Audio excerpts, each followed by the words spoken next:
Here's your chance to win $10,000 for your ultimate summer.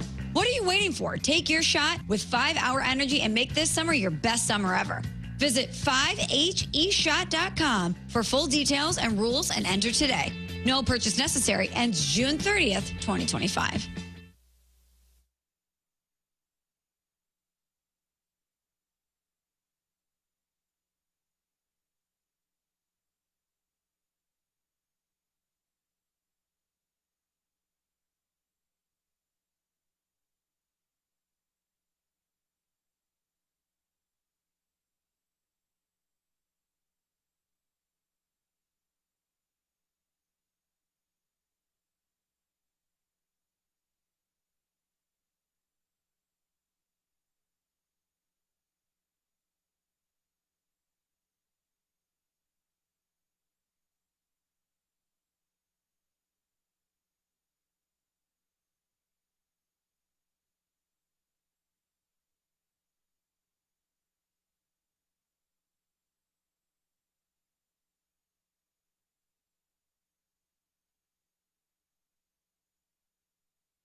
It's 7 o'clock in St. Louis, and you are listening to The Morning After, presented to you by Brown and Crouppen.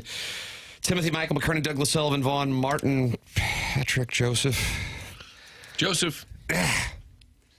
fact that I went Patrick, is that... My brother's name is Patrick, yeah. Anti-Irish, though, to assume that it's Patty, you know what I mean? That is stereotyping, yeah, and I'm here for it. That's Jackson Burkett, and Chairman Kurt wants to take your phone calls because on Friday, Doug, it's always phone calls on the Callier and Thompson phone lines. What? Okay. 314-974-0101. Load up those phone lines. We had a live kidnapping on Thursday. Yeah, we did. Dan Jansen got me.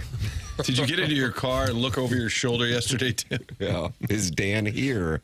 And what a wonderful Stiefel dossier. Alec Burleson, who was going to join us yesterday, had to reschedule because of the doubleheader. He is going to join us coming up at approximately 9:30. And a friend of the program, Joey Vitale, will join us and wander through his mind. Huh. Okay. And Jackson, what time will that be? No idea. I texted Joey and didn't hear back. Oh, wow. Maybe. Full transparency. I mean, Well, it's honesty in media. It is honesty in media. I text. He could be doing it. It's the off season. We didn't have him on last week because we were at the Dotem, and Maybe he was offended he didn't get invited. That might be it. That might be it. I saw him on Saturday. Yeah, maybe the 1 week lapse, and it's like just not in his mind. Which, again, I totally would get. I'm gonna text him right all now. good. But yeah, You know he's up. He's been up for 3 hours baking bread. Is that stereotypical? He told me he bakes bread, but is it stereotypical? not if he told you he bakes bread. You coming on the show today, jackass. Okay. Nice. You got to get that out. That's how we get these guys. He's got a lot of things. Absolutely. He might not have seen my text. It's all good. All right. Have you guys ever, even once in your life, baked bread? I have not. I haven't either. Maybe in like some food class. in Food class. High school. Yeah, food classes in Horton Watkins? Yeah, for Right sure. on. Middle school, too. Middle school, you're baking bread. That's in where we do school? live in, Doug. We just can't relate. Yeah, I It was guess. like, You already had all the other subjects down pat. I right. guess. that's right. Managing your trust fund. Yeah. Did you have a class on how to properly use valet? Was that a class you took? That's right. How much to tip? I guess once you get down the part where you manage your trust fund, you don't really need anything else, do you? No, you're pretty good at that point. I mean, you got to work on your shots within 100 yards. Yeah, at that point, you start working on your soft skills. I see, like baking bread. Baking bread, leaving voicemails, Okay. Leaving voicemails as Yeah. a class. Yeah. I can't relate Portuguese. to these. Portuguese. You start to take on Portuguese Yeah. from travels to Brazil. You know, you really tune up the some of the more finer mechanisms. Okay. Joey will probably text back now. He's definitely up, and he for sure listens to the show. Him and thousands of women listen every day. That's from Marsh's Burner. Thousands? That's what Marsh's Burner, he has the research. Okay. And he is sharing it with us in the Air Comfort Service text inbox, 314-399-9646. Doug, there are texts and Michelob Ultra YouTube posts talking about the Cardinals losing yet another series, and they want your opinion on the Cardinals losing yet another series. This is back-to-back series losses, and that is a little bit concerning. The number trailing those Chicago Cubs, 5, and only a half game up on those hard-charging Milwaukee Brewers. I felt like these Royal games were really important because of what's coming up next. You got 3 with the Dodgers, 3 with Toronto, 4 with Milwaukee. Toronto's won like 8 out of 10. Milwaukee's won 9 out of 10. This could be the toughest week and a half stretch that they've seen so far. And if they don't come out of it okay, they could find themselves 8 or 9 games out of first place here in another week. So they really needed those Kansas City games. Got one of them. It's not enough. So, yeah. You're done with this club? I'm not done. I'm saying this is kind of it's for being early in the season still. I think this is kind of a critical stretch of games here. Palante got hammered the other night. Liberatore was bad. There it is. 2 starting pitchers giving up 7 runs. They did come back both games yesterday. They do have the ability to come back. You're down 5-1. Tied that game, the nightcap. Doug, they call it the nightcap when they play I know. 2. Like Nightcap. like a nice nightcap. That can be a Scotch, a port, Hennessy, VSOP, of course. It can be a hat that you wear to bed. Do a lot of people wear hats to bed? Yeah, I think Nightcap. about 14% of the population, general population, and then in Huntley it's 80%. So there's a big discrepancy between Huntley and the general population and a number of things, but nightcap use is one of the higher ones. And they're long hats, too. It's not just a stocking cap. It's really long with a point and a fuzzy ball at the Like end. Ebenezer Scrooge. Yeah. Yeah, I think it had to do with the outhouse issue. Like So you had to have a if cap you're to go going outside.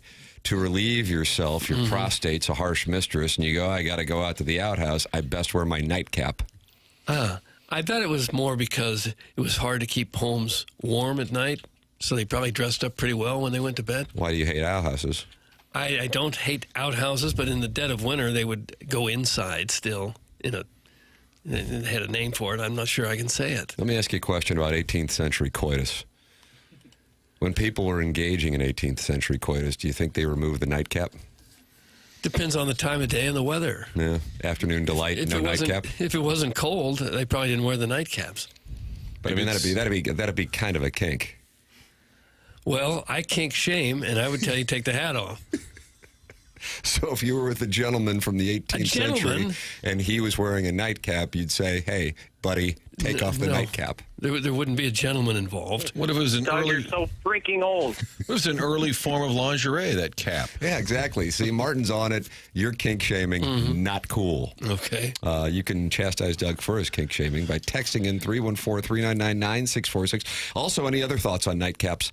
We're welcoming those by calling in the Callier and Thompson phone lines at 314-974-0101. Tim, are you taking anecdotes? I am taking anecdotes and questions. Doug is not taking either. Okay. So when you guys talk about shows you like or podcasts, I always write things down. I really do Because scribble. the recommendation on the Osama bin Laden Netflix, Yes. that got to you and Kim, and now you are watching Your Friends and Neighbors with friend of the program, John Hamm. But you gentlemen often talk about your QFTA. You and Jackson will do these 2-hour. I saw that you deep teased in our show chat last night that you have a QFTA. Are you unhappy with Jackson's spelling of hi-ho silver? So you talked about it yesterday, and I wrote down, check out QFTA. So Everyone will tell you, we have to get better at teasing. It worked.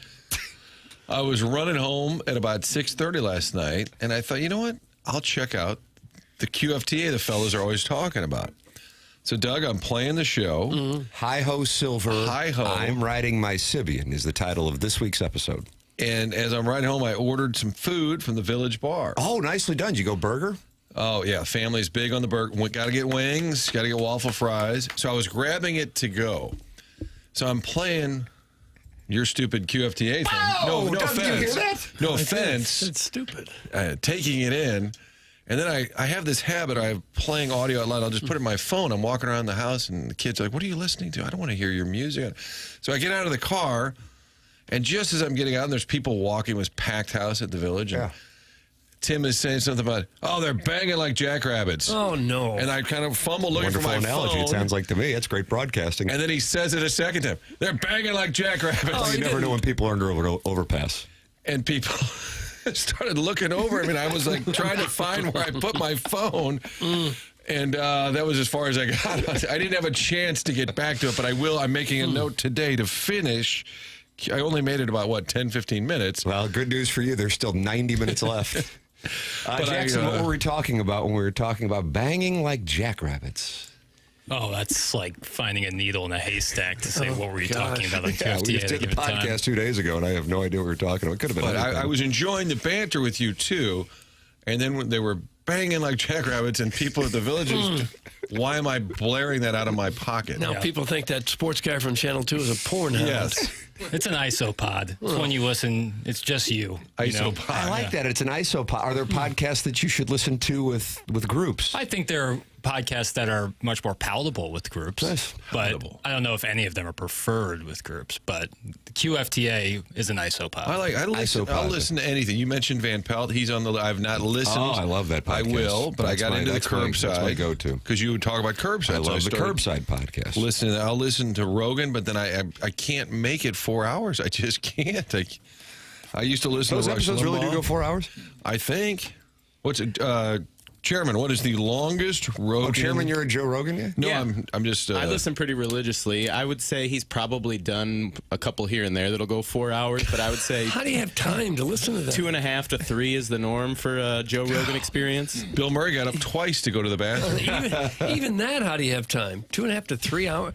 Are you doing other things at the time or just sitting in front of the You're talking about hearth? me listening or him Yeah, doing it? you listening. It's usually bedtime listening for me. I fall asleep to the subtle sounds of Joe Rogan. Is that right? Yeah. Huh.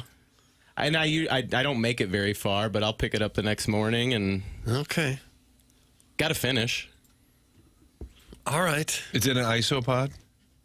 Yeah, that's typically an isopod of mine. I actually listened to QFTDA the other day with my mom and dad. They were listening as See, well. it's not an isopod. Wow. It's for parents to gather with their children around the hearth and enjoy the wonderful conversation. My mom really likes Tim. Is that right, really? Nope. There you go, Doug. She heard the part about the jackrabbits? They didn't react to it. They might have heard it, but Well, they're grown-ups. It's fine.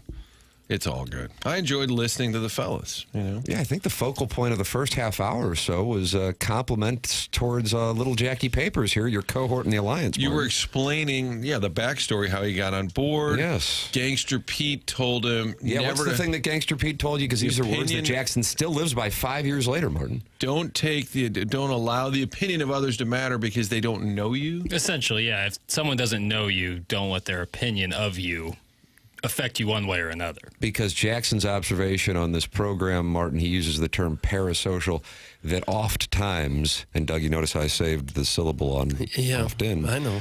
Oft times, listeners can think they know you because they listen to you on a radio show or a podcast. And so Gangster Pete, first day, pulled little Jackie Papers aside and gave him those words to live by. And here he is 5 years later, living by those wonderful words. Yep. Yeah. Shout out to Gangster Pete. Very wise. But yeah, just understanding that and staying in a positive mindset always helps. Thanks, buddy. You bet. Thanks for listening, Martin. Like Hi-Ho Silver, It's My Sibian. That's the kind of title that's going to rope you in. Oh. And if you have a display in your car, it looks great when you're driving the family around. You can call in with your compliments on QFTA 314-974-0101. That's the Tim McKernan Show podcast, which I believe is on the TMA podcast feed, if I'm not mistaken. Correct? Along with the Spread Zone. It's on what? Sorry. You zoned out for a second. No, I was doing something over I know, sorry. Hey, I hear something. Chairman's playing a non-isopod. That's the beginning pod.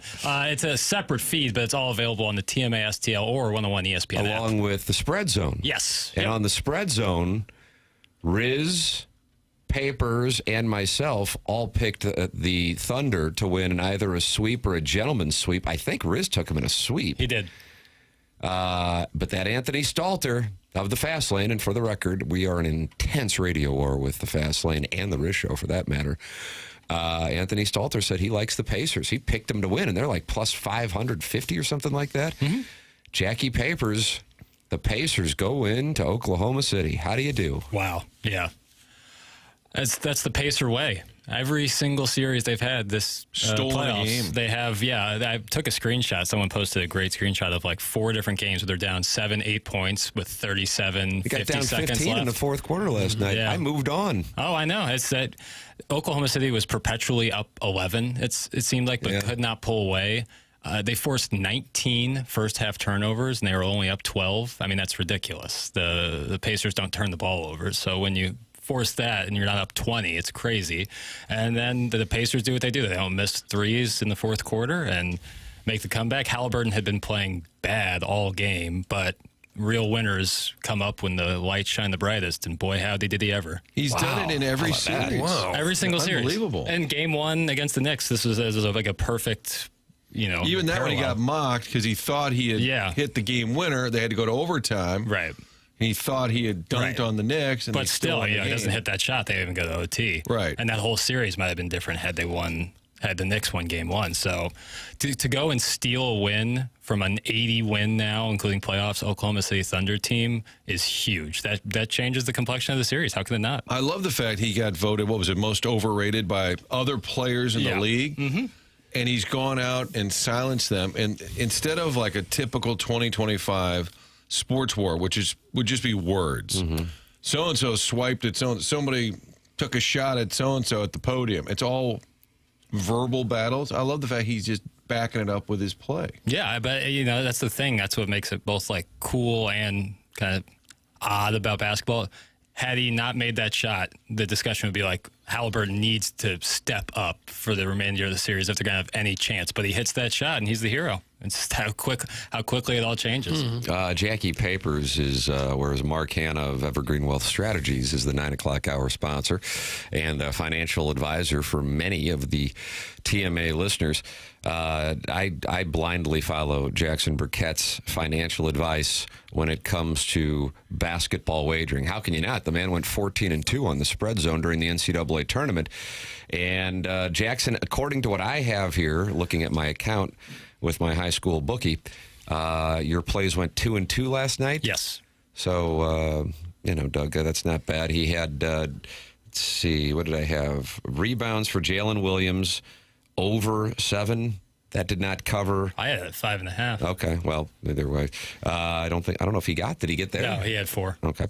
Tyrese Halliburton under 17.5, so he did have the game-winning shot. That was his 14th point. But it was his 14th point. Isaiah Hartenstein over 7.5 points. That got home. And then the Thunder minus 10. That, of course, did not hit. But they certainly were trending, and the Pacers led for 0.3 of a second, Doug, and that was good enough to win the game and lead the series. It's crazy. They literally led for 0.3 of a second. Well, that's all you have to lead by. It's true. Hey, you're absolutely right. It was just so odd. The Pacers also out-rebounded the Thunder by a margin of 17. That can't happen again if you're Oklahoma City. They went with a 1 big instead of 2 big, which they had all year, but... Credit to the Pacers, man. This is Rick Carlisle. This is like to come from behind this often that's not a bug. That's a feature. It's amazing how many times that happens just in the league in general. Teams down 15, sometimes 20 points or more, still able to come back. Yeah. That's usually the pivotal moment in a basketball game because either at that point it's going to get away to the point that you can't come back usually, or that's when the team will mount its Sunday charge. And to their credit, they did. Yet, despite leading 1-0, the Thunder are still heavy favorites. Minus 330 to win the series, even though they trail and will have to win at least one in Indianapolis. And, of course, 4 of 6 games. The Pacers, if you like them to continue this, you're going to get more than 2.5 to 1 on your money. They are plus 265 to win the series, even though they lead it 1-0 and now have home court advantage. Yeah, I'm still very confident the Thunder are going to. You think the Thunder are going to rattle off 4 in a row and have the old gentleman's sweep? Yeah, maybe not 4 in a row because I kind of thought if it was going to be a gentleman's sweep, it would be one in Indianapolis that they would lose. But I still think that the Thunder will be raising the Larry O'Brien Trophy later this month. Quit talking NBA! No one cares! That was said with caps and 5 exclamation points. This is a sports station, Calvin. and this is by far the biggest sports story in the world. You don't want to hear from that. Like by far, well, at least in America, it's by far the biggest sports story in America. Yeah, but why would we talk about it? Of course, yeah, silly. You're Don't let it bother you. upset. Do I seem bothered? Yes. Do I look nervous? You do. I look nervous. Bothered. Jackson will also give his thoughts on the Blues offseason, Evil Calvin, so you can stick around for that. You can also call in 314-974-0101. Those are the Callier and Thompson phone lines. And you got the Air Comfort Service text inbox 314-399-9646 and the Michelob Ultra YouTube chat, youtube.com/TMASTL. So many different ways to get involved with this program. And one of those is the Design Air Heating and Cooling email of the day. And here we are entering the 5th day of the first week of the month of June. And we have a diversified leaderboard at this moment for the Design Air Heating and Cooling email of the day standings. Email of the day AI, goodorbad.com, Street Team, Beef Mayo, and Buck Swope, all with wins. You can email in the morning after at InsideSTL.com and compete. Design Air is the sponsor. Online at DesignAirService.com. Martin's a client. Doug's a client. I'm a client. You can become a client as well by going to DesignAirService.com and working with Seth Goldcamp and his team. Seth is the 4th generation owner and operator of Design Air Heating and Cooling, and also the longest-running sponsor on this show. He has been the email sponsor going back for about half the show now. He's been a part of it for a decade. It's Design Air Heating and Cooling. No upselling. They fix it. They move on. That's how they earn your trust and earn your business in the long term. DesignAirService.com. Alec Burleson coming up. Joey Vitale coming up. It's all coming up on the Stiefel dossier here on TMA, presented by Brown and Crouppen on 101 ESPN and the TMA STL YouTube channel.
I mean, Doug, is this appropriate to play coming off 2 series losses? I don't know. I don't worry so much about the series. I worry about the loss last night. According to the Stiefel dossier, the Cardinals series wins record, a.k.a. real record, that's what the Stiefel dossier says, is the Cardinals are now 11-8-1. No, I wish they were 11-8-1. They're 34-28. That's all that matters. Only thing that matters. 34 wins, 28. Jackson, Doesn't matter who they got them against. Doesn't matter who they won against, who they lost against. I put it in the dossier. Cardinals split the twin bill, but lose the series, so that first win feels kind of useless. It doesn't at all. The first win is huge. That was a fun game. Which one? First one. Yeah. Second game Contreras, how do you do? Yeah. Second game was on the secondary screen during the finals, and honestly, Secondary screen. Now This that's guy's a got Ledoux multiple thing. screens. Thank you, Doug. Gosh. yep. See, I picked up on that being a South County guy. I'm a gentleman who can frankly afford 78 combined inches of television. 78 combined Stop inches. it. Put it in the show notes, Chairman. 78 combined inches. This guy. Yeah. How about Wilson time to break Contreras? up the alliance right Dunking there. on us. We probably can't play the audio of Wilson Contreras with the That cat. was outstanding. Also in the Yeah. TMA group chat. I have the clean version. You do? Well, not they like. Did you text with the cat about that? I did not. I would love to hear his reaction. He just kind of sent it back to the booth. Well, my colleague Kevin Ryans was down there, and I think he talked to the cat after. So Wilson Contreras on the field, and they also broadcast that throughout the stadium. And he dropped an F-bomb and an S-bomb, pretty rapid fire. And I think the cat was saying to Kevin that the rule is when that happens, you wrap it up. Yeah, you got to. And if it's their first answer, you wrap it up. If it's their third answer, you wrap it up. And I don't think Contreras even realized there was anything wrong with it. It's like he was just like in the locker talking in his mind, locker room, clubhouse, dressing room, and he just dropped it like it was normal conversation. Like we were sitting here talking off air. Yeah. And you interview guys all the time in their locker, like in the scrum in the clubhouse. Would that be much more likely for them to let something like that fly? I think then it doesn't happen that No, often. it doesn't happen. I think the raw emotion on the field. I'm saying like in the locker room talking to the teammates. Yeah, I see what you're saying. Like, wow, we really just beat those guys. Wow, It was awesome. Like it wasn't just a rogue S word or something like that. It had meaning too. It did. It was great. Take a listen if you would. I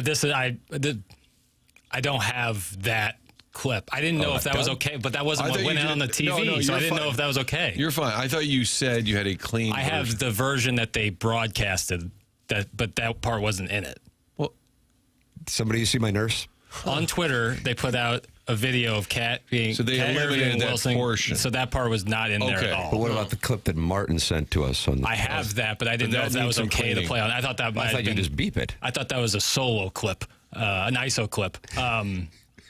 I can bleep, but I didn't know. Doug looks confused. I don't know what's going on All here. right, can I start from the beginning, please? Yeah, okay, but when you said I have the clean version, I think we all assumed you beeped out the bad All right, word. That's where I was, Martin. Can I explain? When it got sent to us, I did not know that was okay to play because it didn't go out on air, so I didn't pull it. What I did do go out on have air. is the clean version, meaning the part that they played on fan. How'd you get the audio, Martin? Was it just But it that was did right? go out on the air. Okay, it didn't go out on Twitter. And Right, That's where so I what accessed the happened- audio. I'm sure they cleaned it up when they later posted it. You know what I'll do? I'll pull the audio you sent me in the break, and we'll have that. Right, which is what aired on television. And then Okay. later, social media is probably I was like, hey, not we aware. better not post that. I was not aware. I would That's look what at the I'm text inbox for the next 10 minutes. I'm not happy. Oh, okay. But the main point is Contreras is a fiery guy. He's a fun guy. And he wasn't saying it to be cool or tough. He was just talking. Yes. And he was kind of saying, I don't care if we play good teams or S teams. We will come in and bleep you. And F them. And I And was I'm just like, that's outstanding. That's a T-shirt. If the Cardinals take that from this show and then start marketing it, they really have turned a corner and bring back the Navy hats on the road. This slogan wars that's going on. Could this have been handled off the air in the 5-minute break 5 minutes ago? Bobby Big Wheels has had Come enough. on, Wheels. He has had enough. I don't know what to say. I'll pull It's it in the fine. break. We'll move forward. No, I'm going to pull in the break. We're playing this audio. hell or high water. Oh, no. Playing this damn audio. Just play it and be ready with the beep. Just drop it live. Play it and be ready live. Drop it live. Don't be nervous. Be ready because they're rapid Kwame fire. Voyoukas, the fourth, who's usually sideways with Martin, is just sideways with the Alliance now. Jackson is floundering this morning, and thanks for the Thunder minus 9.5 pick yesterday, too. That's Kwame Voyoukas, the fourth. He loves the Billikens. Gosh. I'll tell you there. I'll pull in the break. It's fine. Here, Chairman, I'll email it to It's calm myself. down. It's okay. No. You're rattled. No, Don't we're be doing rattled. this. Okay, I know, but just calm We're doing down. this. Just, Can I email it to myself and then you pull it with the bleeps? I would love to. Thank you, brother. I very much appreciate you. okay. Handled the audio. And it's going to end up being audio that's really not that enjoyable because we have to beep it out. But at this point, I think we owe it to the audience to get this done in the next, 4 or 5 hours. Feels like we should be spending more time with audio and less time with our 78 inches worth of screen. Oh, yeah. No, I'm not gonna say it. No, I'm not going to say it. I could say That it. landed a little uppercut. So the other related slogan wars, because this whole Youngry thing, Mitch Harris is the former Cardinal who was Guest on the Fast Lane yesterday. He was he left the 2 Fox and he said, "Do you know where 101 ESPN is?" I said, "I happen to know where that is," because he taped a TV segment for us last night. Then he came over here to the Fast Lane, was in the Naval Academy, made it to the Cardinals. He's written a book. And one of the final questions was, "Are you following the current team?" And he said, "Oh, yeah, it's great. They're an exciting team." He goes, what is it we call it around here? Youngry? And I thought, oh really? No. Mitch Harris down in Atlanta has been hit with the Youngry bug as well. Doug. It's a thing. Although VS2 has cooled off a little bit. Got to get that bat going. You're talking about his performance. He hasn't cooled off on Youngry, although you kind of get the sense I'm he has a saying little... he was 1 for his last 24 at one point last night. So we got to get Youngry going. At the end of it, yeah. It wasn't. Contreras says we can F everybody. It's so good. Gosh. But he's not. If you look at his face, and maybe some of it is language barrier. He's been here a long time, but he's from Venezuela, and maybe some of it just not sure how that came off, how it was intended. But he's a fiery guy. Didn't Jesse Rogers write in recent years? And he's covered the Cubs for a long time and writes at ESPN.com. He was looking back, and Contreras, didn't he say he played a lot of loud music? Like kind of the old boombox thing? And there was, he's a character. I love that guy. He is fun to talk to. In fact,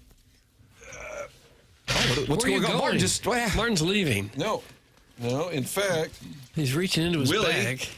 got some chips out that we were Polo, Willie, and I taste tested these on TV the other night. Wilson Contreras hot honey barbecue chip. Jackson, is this Yola? Yeah, there you go.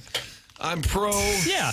I'm pro F-bomb with the cat on the postgame show blaring across Busch Stadium. Because the Cardinals for years have been kind of the khaki and loafer operation. This is good for them. This will pack the house. The barbecue chips. Chips and F-bombs. And the first baseman /DH /catcher /left fielder. Yeah, he's a delight. Saying we will F them. everybody. And now go try my chips, kids. Youngry was cool when Tim started saying it's getting too beefy now. Next, that's from Rusty Pecker. Come on, Rusty. How many other players are really young? I guess Scott and Wynn. Vic Scott's about 24, maybe. But we'll talk about it. Yeah. Yeah, Nootbaar's not really young anymore. I get by baseball standard. He's 27. There's only a couple of them that are really young. Herrera, how old is this? But everybody's hungry. Yeah. Herrera's 25. The Cardinals will be trying to stop this series losing streak at 2 when they go up against the Dodgers. You're going to get Sonny Gray tonight, Doug, so that'll be good based on the way he pitched last time out. And he's going to be going up against a AAA call-up for the Dodgers. Do you pronounce it Justin Robleski? I always have, yeah. And he's had one bad start, and he had one good start against the Oakland Las Vegas A's of Sacramento. So he is going to get his third Major League start tonight, and then they will be dealing with Yamamoto and Dusty May in the final 2 games. It'll be Gray and Fetty for the Cardinals. The concern, if you wanted to isolate it, I think, with regard to the Cardinals in the skid here, if you want to call it that, and losing 4 of 6, would be some of the pitching that had been so good is starting to show some problems. The one that I think was the biggest surprise to date, Matthew Liberatore now, not only 2 rough starts in a row, but leaving the game last night. That, to me, was the headline. But they said he was fine, right? Yeah, but it's just a little off. The velocity was down. The movement was down. He also got a borderline call that went against him, and he kind of went Jaime Garcia afterwards and lost it. You know, he didn't. When they took him out, he didn't go right to the training room, which I thought was a good sign. You would have thought if he was hurt, he wouldn't have lingered there in the dugout like he did. So maybe it's just a rut he's going through. They better hope. Here is Ali Marmol on Matthew Liberatore following the game. He doesn't have his main stuff. A little easier to hit, but with the doubleheader, you try to stick with them as long as possible, especially if nothing's wrong. It's just not coming out the way he wanted to. It's basically the way he described it, so we'll let him come in tomorrow and have a much better idea as to where we are. Base hit. Base knock. Yeah, right up the middle. Nice shot. Right. You got it, Yep, it's good to go. Right. We've got the sound Here's now. Wilson Contreras Okay. saying that this team can F everybody. Oh. And I think they're going to face like a good team or nice team or team, and I think we're a good team and we can everybody and Gosh. whoever wanna comes here and try to win us they're gonna have a hard time. Keep it going. Thanks for the chat. Thank you. All right. The cat's the ultimate pro. Before the FCC shuts us down, thanks for the chat. Thanks for the chat. Thank you, Chairman. And I think Chip Carey said, well, that's about all you can say or something. Like, just kind of move on. I haven't heard somebody say that in downtown St. Louis since walking behind some of the Rams entering Harry's on a Friday night in 2006. And they were saying they could bleep anybody. And we can everybody and Gosh. Doug, you talked over my closing sound effect on there. I was going to inquire, what was that sounder? Is that Dutch Reddard? That was after the base hit? I didn't include the bit. That's Jackson's thing. Oh. Well, play it again. Let me He hear has his own brand. Sounds like Dutch Okay. Reddard. Yeah. Okay. You're welcome. Everyone's got their own little flair now when they cut audio. Appreciate you, Chairman. Okay. Matthew Liberatore's ERA 2 starts ago. Prior to the start in Texas, his ERA was 2.73. He's now at 3.82. A couple of rough starts back-to-back. Doug, 11 earned runs in his last 2 starts. Yeah, that's not good. Maybe a little fatigue, although it's only June. Michael McGreevy on deck. Yeah, I'm going to get to see McGreevy. They're saying it's a 6-man rotation. He'll probably pitch really well. And you know what that means, Doug? You have to ship him out. As soon as McGreevy pitches well, you tell him to pack his bags. I would hope. But maybe you don't have to go to 6. Maybe you can skip a start for Liberatore. I don't know. A generation ago, they had 4-man rotations, and oftentimes the pitchers would throw a complete game. Now they have 6-man rotations, and they don't want them going more than 5 or 6 innings. And they still get hurt as often as they ever did. This is a byproduct of the doubleheader. Although, yes, the 6-man rotation will pop up if a schedule is not conducive with off days. And the Cardinals not only have some challenging opposition here between now and a visit to the south side of Chicago on June 17th with the Dodgers, Blue Jays, and 4 at Milwaukee, they also will not get to enjoy off days. Hence, McGreevy getting an opportunity against the Dodgers. Gray, Fetty, McGreevy. Fight Cardinals, bounce back, win the series. All right. I was wondering how Sunday's not on ESPN. The Sunday Cards, Dodgers almost always feels like a Sunday night game. Do you guys know the answer? Hey, just go out on a limb. Yankees, Red Sox. Yankees, Red Sox. Yeah. There I was you go. thinking either be Yankees, Red Sox, or the Dodgers have maxed out their appearances related. I don't think the Early Yankees have played June. the Red Sox yet this year.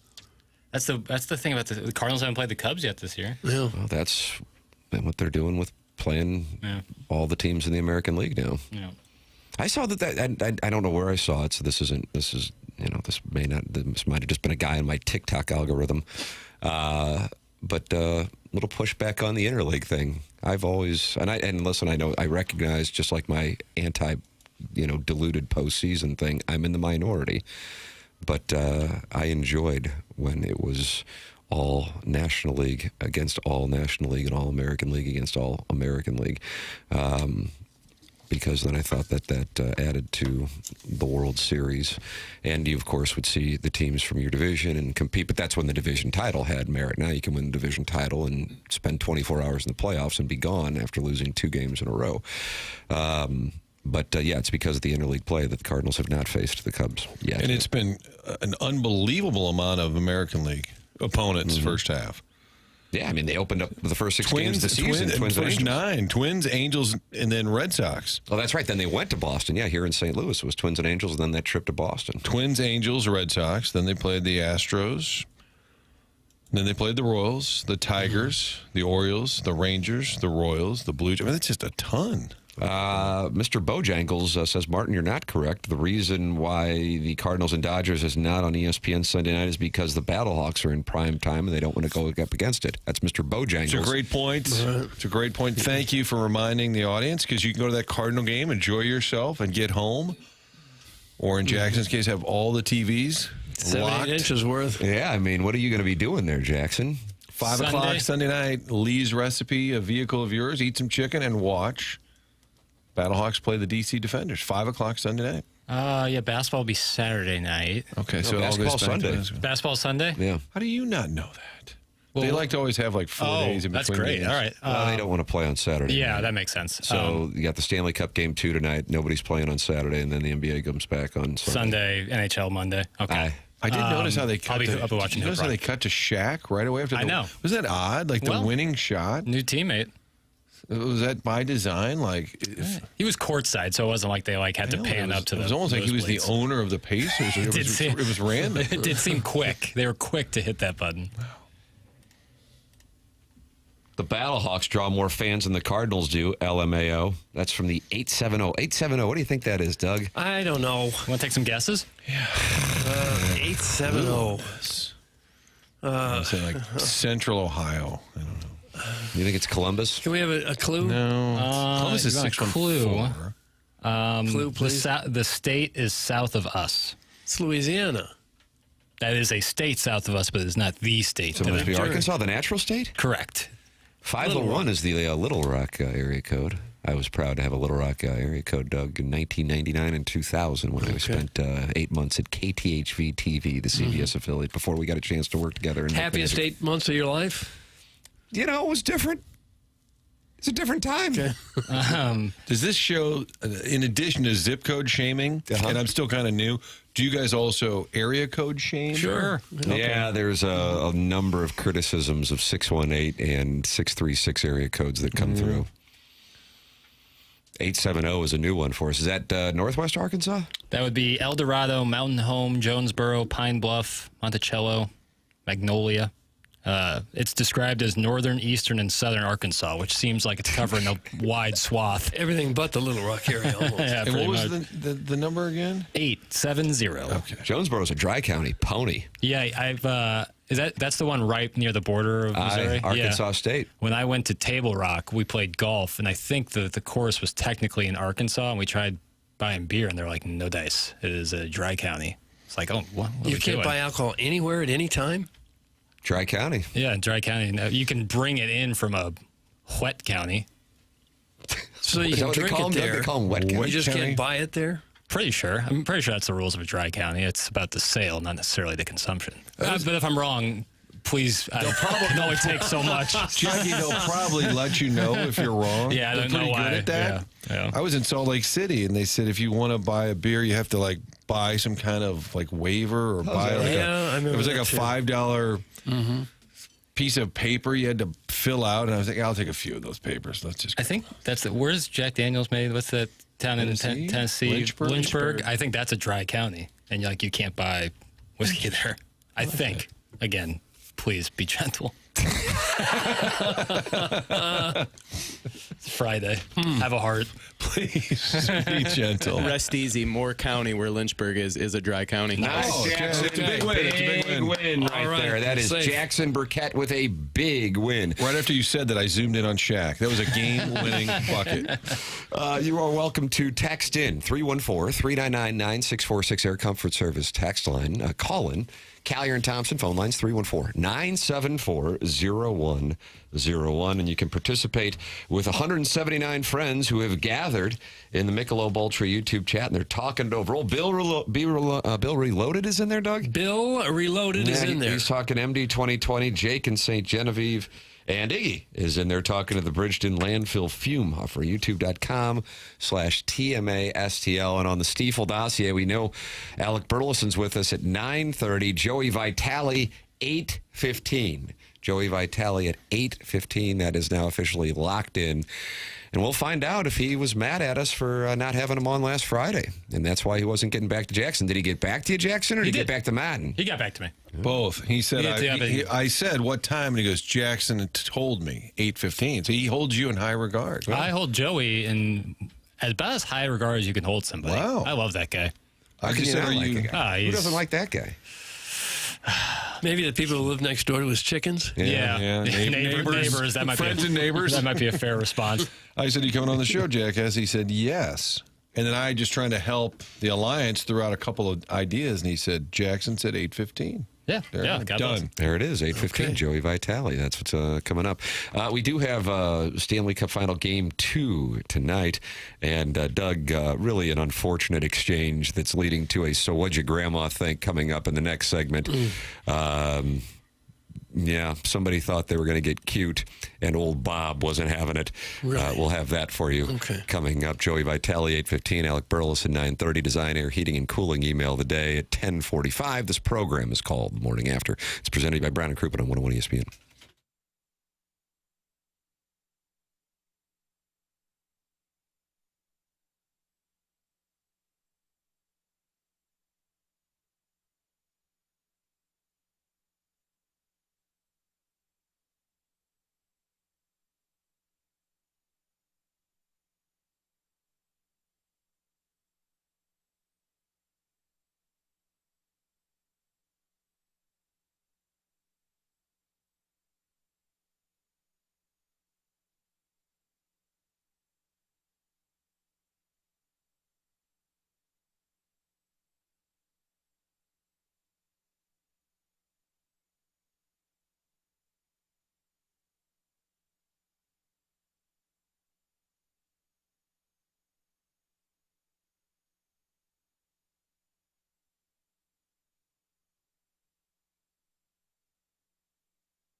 This is Jackson with a Sports Center update driven by Johnny Londoff Chevrolet and Johnny Londoff Autoplex. The Cardinals split the doubleheader yesterday, winning the first game, losing the second game, meaning they lost the series to the Royals. Oof. Back in action tonight for the Redbirds, though, with a 7:15 first pitch against the Los Angeles Dodgers. Sonny Gray taking the mound for the Cardinals. That was another Sports Center update driven by Johnny Londoff Chevrolet and Johnny Londoff Autoplex. See them at londoff.com. Chevy, together we drive. Are you kidding me?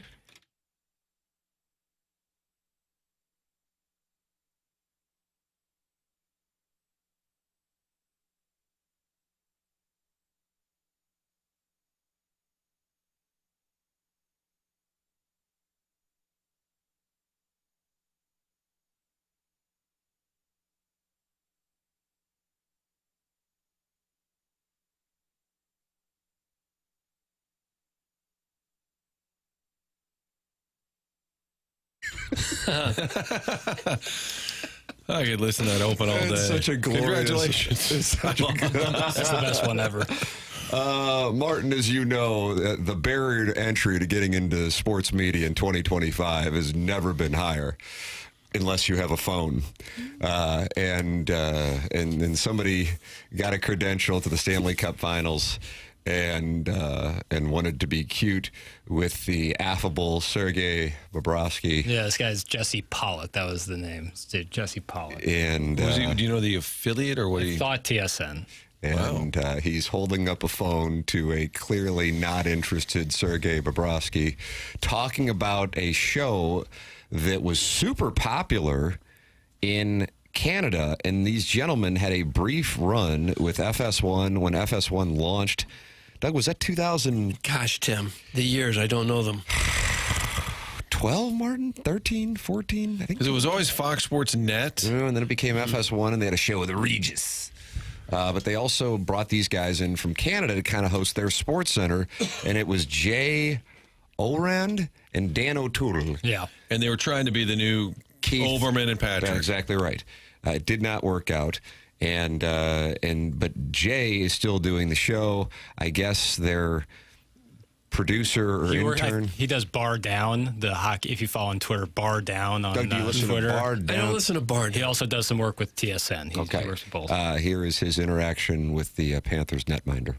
Bob, Jesse Pollock, TSN. When you're TSN, you might think of a guy named Jay Onright. You know, that is Jay. The Jay Show says you're on the case. You know, that's. Got anything you want to say to him back home in Toronto? I mean, what should I say? I don't know. You're right. Okay, on another note, there are a lot of rats in the Stanley Cup Final Series. Who do you think is the biggest rat? Yeah, I don't know. I don't know. No problem. Well, I'm sorry. And we all make mistakes. But do you really think Sergei Bobrovsky is the guy to go and do that? That's in the hallway when you're like walking around, like Biz Nasty walks by like, hey, how are you? I'm a producer at TSN. We do this rapid fire. Do you got a second? Yeah. Not the goalie who gave up a goal in overtime to lose game one, who may be a funny, wacky guy. Didn't sound like it. Not the time, not the play. Like, isn't that just Training camp questions. painfully obvious? It sounded like he just didn't know what he was being asked, really. Yeah, I think he was dumbfounded that he was being asked the question. And then you follow up with another one, and again. I mean, what should I say? I don't know. You're right. Okay. He's not being rude or nasty. He just doesn't get it. Yeah, I feel bad. I think a lot of people wouldn't get it. Right. And I'm sure his want to try to get it is pretty low considering the circumstance. Well, yeah, circumstance, not the time or place. Maybe ask the forward who's from Saskatchewan or Ontario. Hey, you know Jay's show? Oh, yeah, you grew up watching. Yeah, we do this little bit. Do you want to answer a couple questions? You can almost premise it. Hey, I know we're just doing this thing, just FYI. Oh, okay. And talking about the rats, is he talking about how Florida throws rats on the ice? Are we going back to that? Talking about the players that are just kind Don't they call Marchand a rat?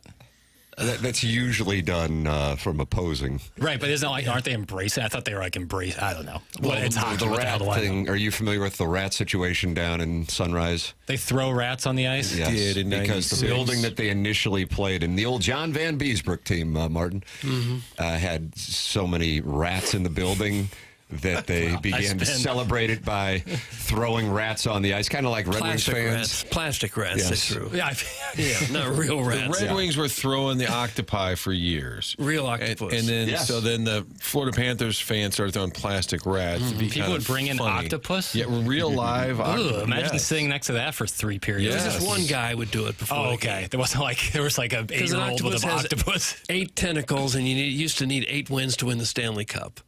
So that was the purpose of the octopus. That's cool. But Those are the worst questions I've ever heard. That's from Sir Tripod. Apparently, this Jesse Pollock has upset Blues fans, and I didn't know that. In the past? Well, let's see. The number of texts coming in regarding Jesse Pollock, the gentleman answering the questions, or asking the questions, this guy is a YouTuber who tries to be funny.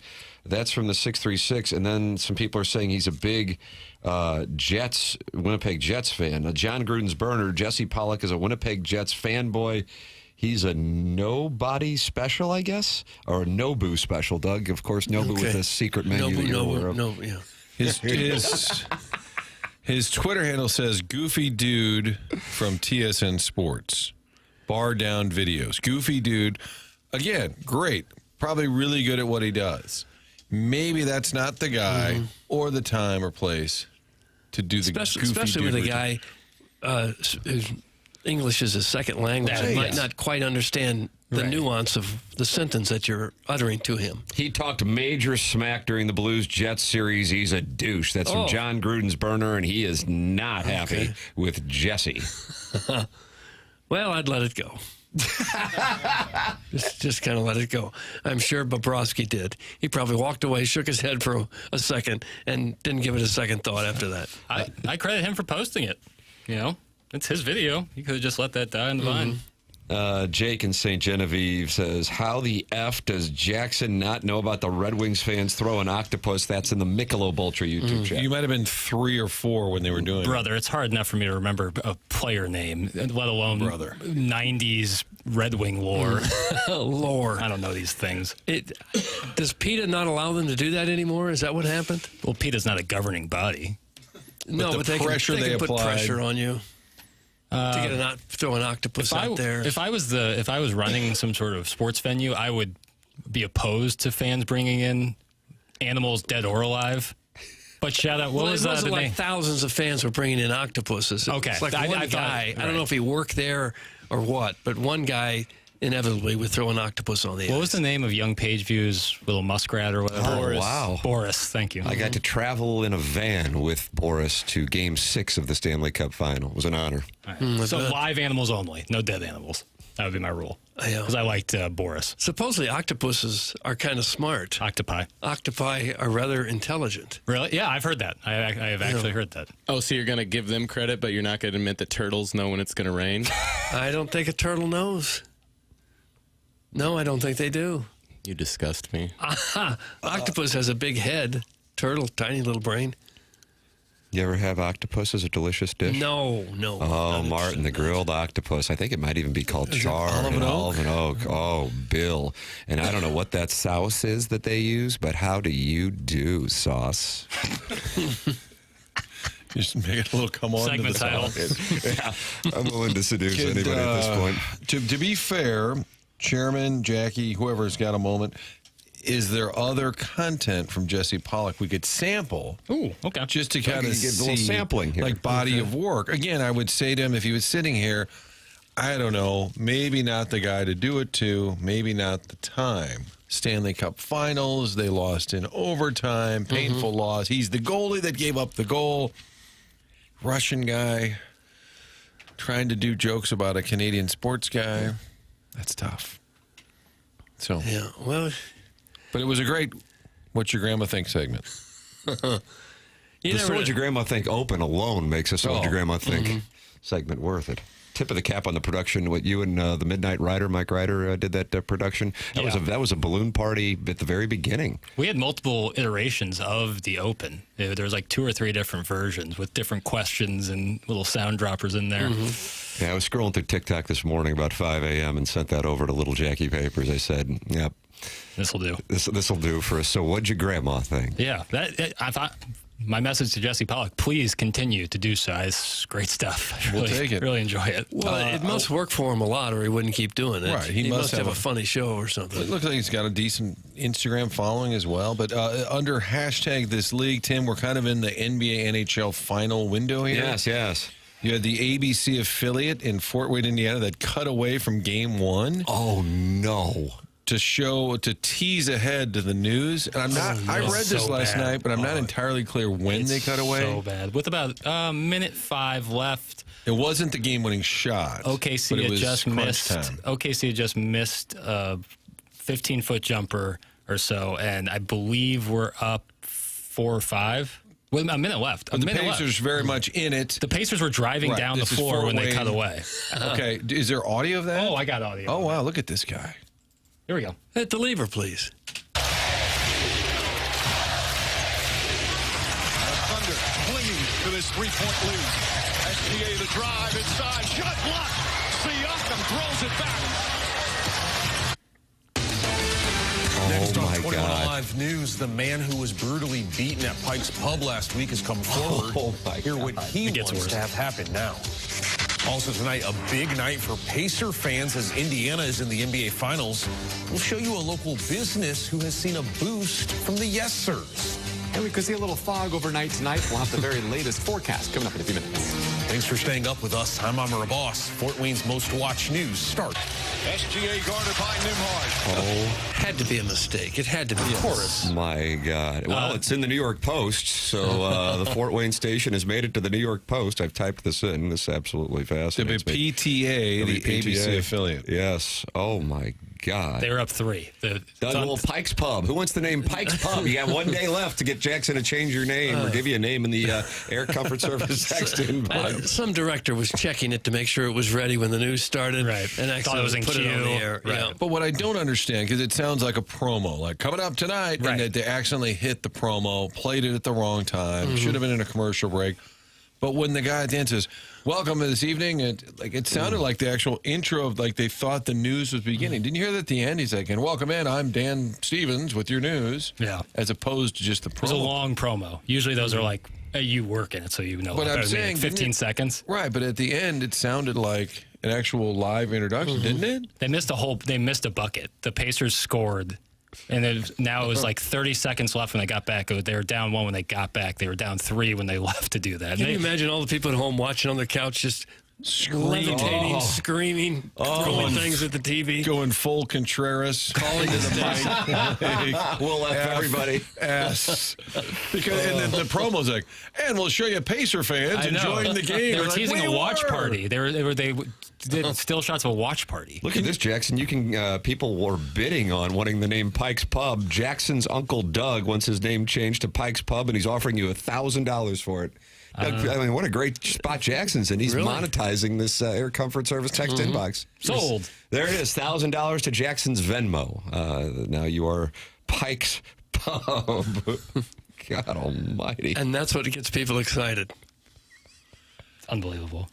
Can I hear just the ending, though? Because I swear it's like, you know what I'm saying, Tim? The difference between a recorded promo, all that tonight at 10. Yeah, I know what and you're then he saying. starts saying, I'm Bill Stevens.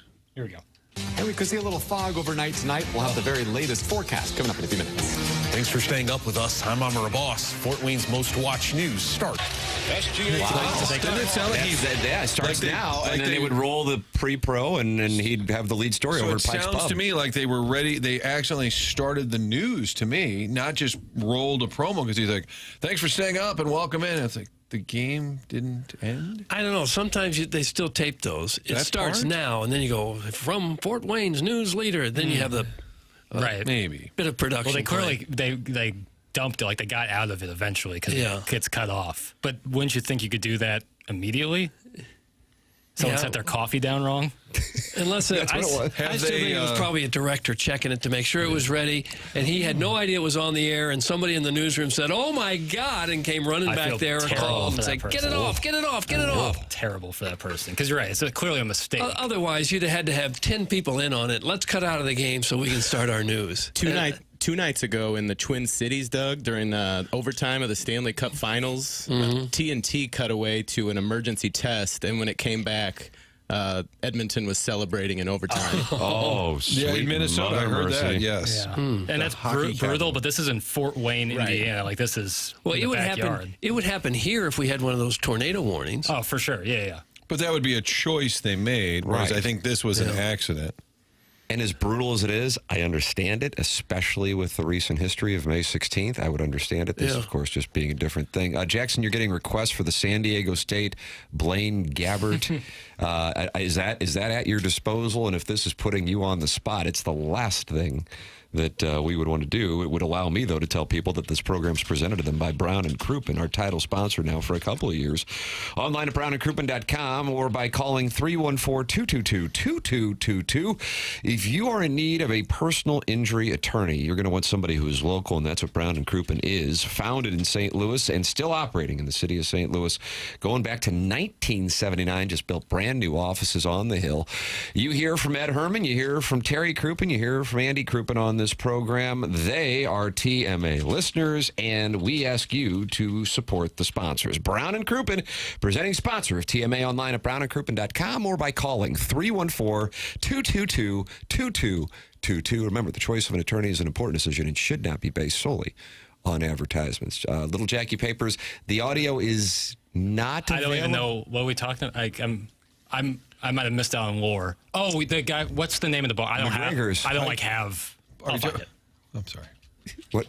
I do not have it. You do not have it. All right. It's okay. Doug, it's fine. Okay. It was a request from Yasiel, the boy Puig, and we don't have it. But I know it's part of when Inside STL celebrated its 10th anniversary, which then that video is still up there. It's included in there. As is Mike Lee doing a wonderful performance with nunchucks too, Martin. If you want to see that, he was dressed up as Bruce. I have his too. I'm gonna have to. Hey, you know what? You're a sweet prince. Joey Vitale's going to come on. He's going to talk for 30 minutes. We're all going to have a chance to exhale. And then you'll be able to find the Blaine Gabbert McGregor's. You got it. Wow, just like that. How about this guy? How about this guy? Something else. What is there a little? I'm sorry. Backstory. So here's the backstory, Martin. It's 2010. The Missouri Tigers are undefeated, and why they're taking on the San Diego State Aztecs. And I think I find that name offensive, at least if it can get me some money. And in the San Diego State Aztecs, they're at Faurot Field, and they're about to upset Missouri. But wait a second, there's still some time on the clock. And this young man, I guess, was doing a live broadcast on YouTube, and he got a little celebratory too early. He announces that San Diego State has won. And then when TJ Moe catches a pass and scampers his way into the end zone for a win, to the house. A patron at McGregor's in San Diego finds the young host of this program and blames him for Blaine Gabbert to TJ Moe and holds him accountable live on the program. You can hear the screams of the San Diego State fans in the background. Here for the DailyAztec.com. We're here at McGregor's. The San Diego State Aztecs have just upset Missouri. There's a minute and a half left. Leon McFadden just intercepted NFL quarterback Blaine Gabbert. Now we got minute 47 left, but Missouri has 3 timeouts. It's all but over. Well, it seems like I'm playing off you.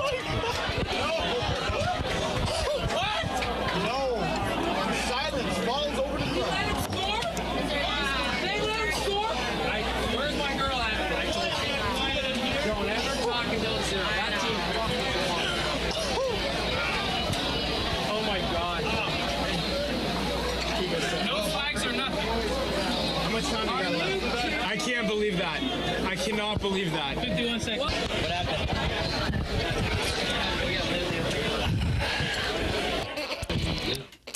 Well, he said it's all but over. I couldn't hear a single. It was only playing out of the one channel. And I couldn't hear a thing. If there was a thing it skipped, it's one. It's fine. It's because it's Jackson got put on the spot there. It's not fair. But when TJ Moe goes in the end zone, there is a blood-curdling scream from a gentleman in the bar. Well, and then he goes up to poor, I think the guy's name was Adam, and berates him for his report saying it's all but over. Well, there was a minute and a half left, and they did have 3 timeouts, and they were a good team. So. But it's all but over, Doug. That Missouri team would go and beat Oklahoma, the number 1 team in the BCS standings, like 3 weeks later, if memory serves, and be the opening top 5 in the country. kickoff was returned? Yes, John McAfee.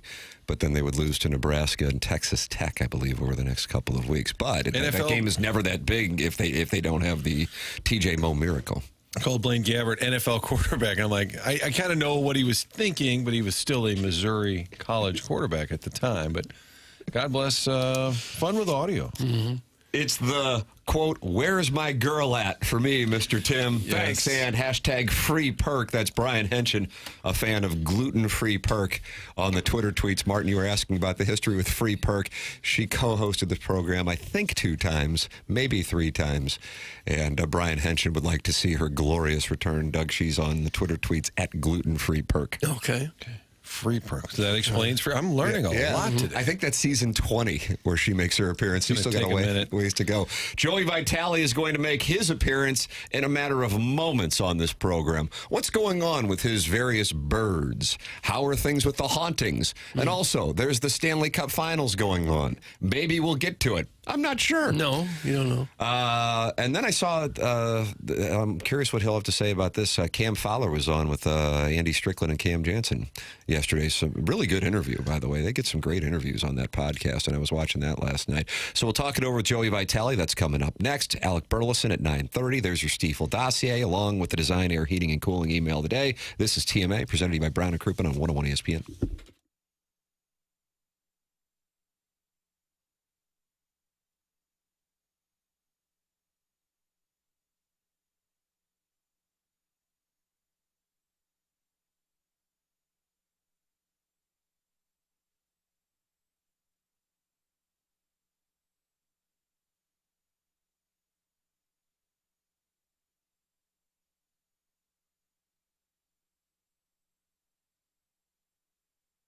FlyMidAmerica.com. That's the website. That's where you can find all of the great destinations for Allegiant Airline. All of these taken off from Muscuda, Illinois.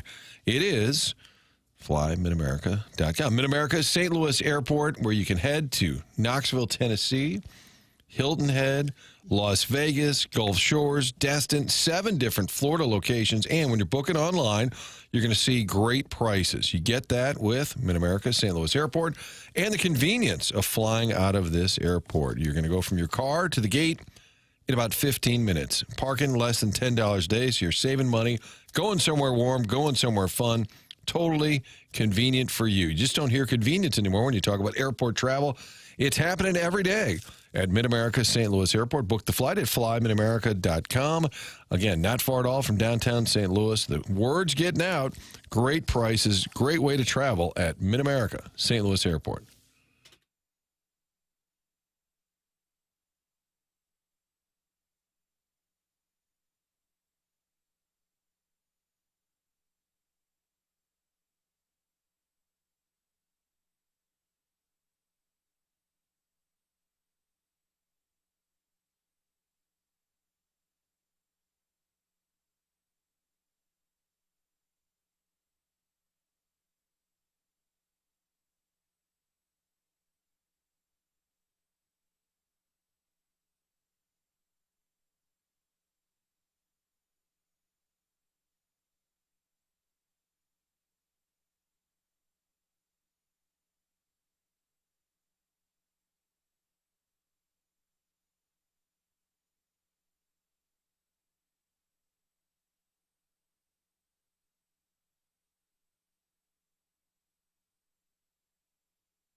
This is Joey Vitale's theme music. Is it really? No. Okay. It's TMA 101 ESPN, Fisher Window and Door Store, 8 o'clock hour. It is our pleasure to welcome to the program. I don't know who didn't show last Friday. All I know is Joey Vitale wasn't on the show. I don't know if he's mad at us. I don't know if we're mad at him. We're in so many damn radio wars I can't keep track, but he joins us now on 101 ESPN and the TMA STL YouTube channel. Morning, Joey. Yeah, I didn't want to bring that up, but since you did, Tim, I'm sitting there kind of fiddling my thumbs last Friday, just waiting for a Jackson Burkett text message about, hey, Joey, how does 8:15 sound? Hey, Joey, how does 9 a.m. sound? I didn't get anything. I just sat there, and I sat there, and I sat there, and then all of a sudden, the great Ferrara and BK show came on, and I just got through with my business. Wow. Jackson, would you like to issue a statement to Joey Vitale? Well, it's nice to know how quickly he can move on. And secondly, two things were at work there, Joe. We were out there at the Dome last week at Oak Valley and Peevely, and it was a great time. Everyone had a wonderful time. It was very fun. But I was off on Friday, and I was at a wedding, so my mind was elsewhere. And it's on me. You know what? This is on me. It's on me. I'm glad you take responsibility, Jackson. You're an upstanding gentleman. That's why I like you. Well, I follow your lead, Joe. That's why he wears a heavy sweater in this room. Mm-hmm. Yeah, I thought it was because Tim was prepping for the old St. Peter Fest Carnival, and he just didn't have time to talk to me that day. I had already started drinking a wide variety of Michelob Ultras to lay a base, Doug, and I was totally in the tank and didn't even know my name, much less that Joey Vitale was supposed to join us. That's actually the truth, and Jackson fell on the sword like a guy wears a C on his sweater would, and that's why he wears the C on his sweater. Okay. Right. I'm your captain, Joe. But you did make it to the grade school carnival. I did. You made, okay. Both days. Yeah. All right. I saw Tim in I don't know about you. Hold on. I saw Tim in passing. He was just like, he was dodging all the super fans. There was McKernan. He's like, hey, I'm here with my kids. And he was by the Alibaba. And he was doing the Frogger and just trying to be with his family. I feel bad for you, Tim. You're like a local celebrity. You can't just enjoy the carnival, Yeah. I would imagine when you're there, though, people don't necessarily like to acknowledge that they know me in public because it's not good for them, their reputations, if they have a business. You, however, you know what you are? You're a friend to all. You're a common man, a meat and potatoes guy. So everybody comes up to you. No, not as much anymore. What I love about having fun with kids, though, especially young kids, it's a great escape if you don't want to have an adult conversation. People. It's one of the great things about having young kids. There's a lot of bad things, obviously, stresses of having young kids. Live read. But one thing, Jackson, you can borrow one of my youngest if you want ever. Like a training kit. Borrow. Yeah, like a training kit. Or if you're going to a wedding, you don't want to talk to a lot of people. If you're going to like a function, you're like, I want to get out. I don't want to get stuck in a conversation. I want to show my presence, but I just want to get out.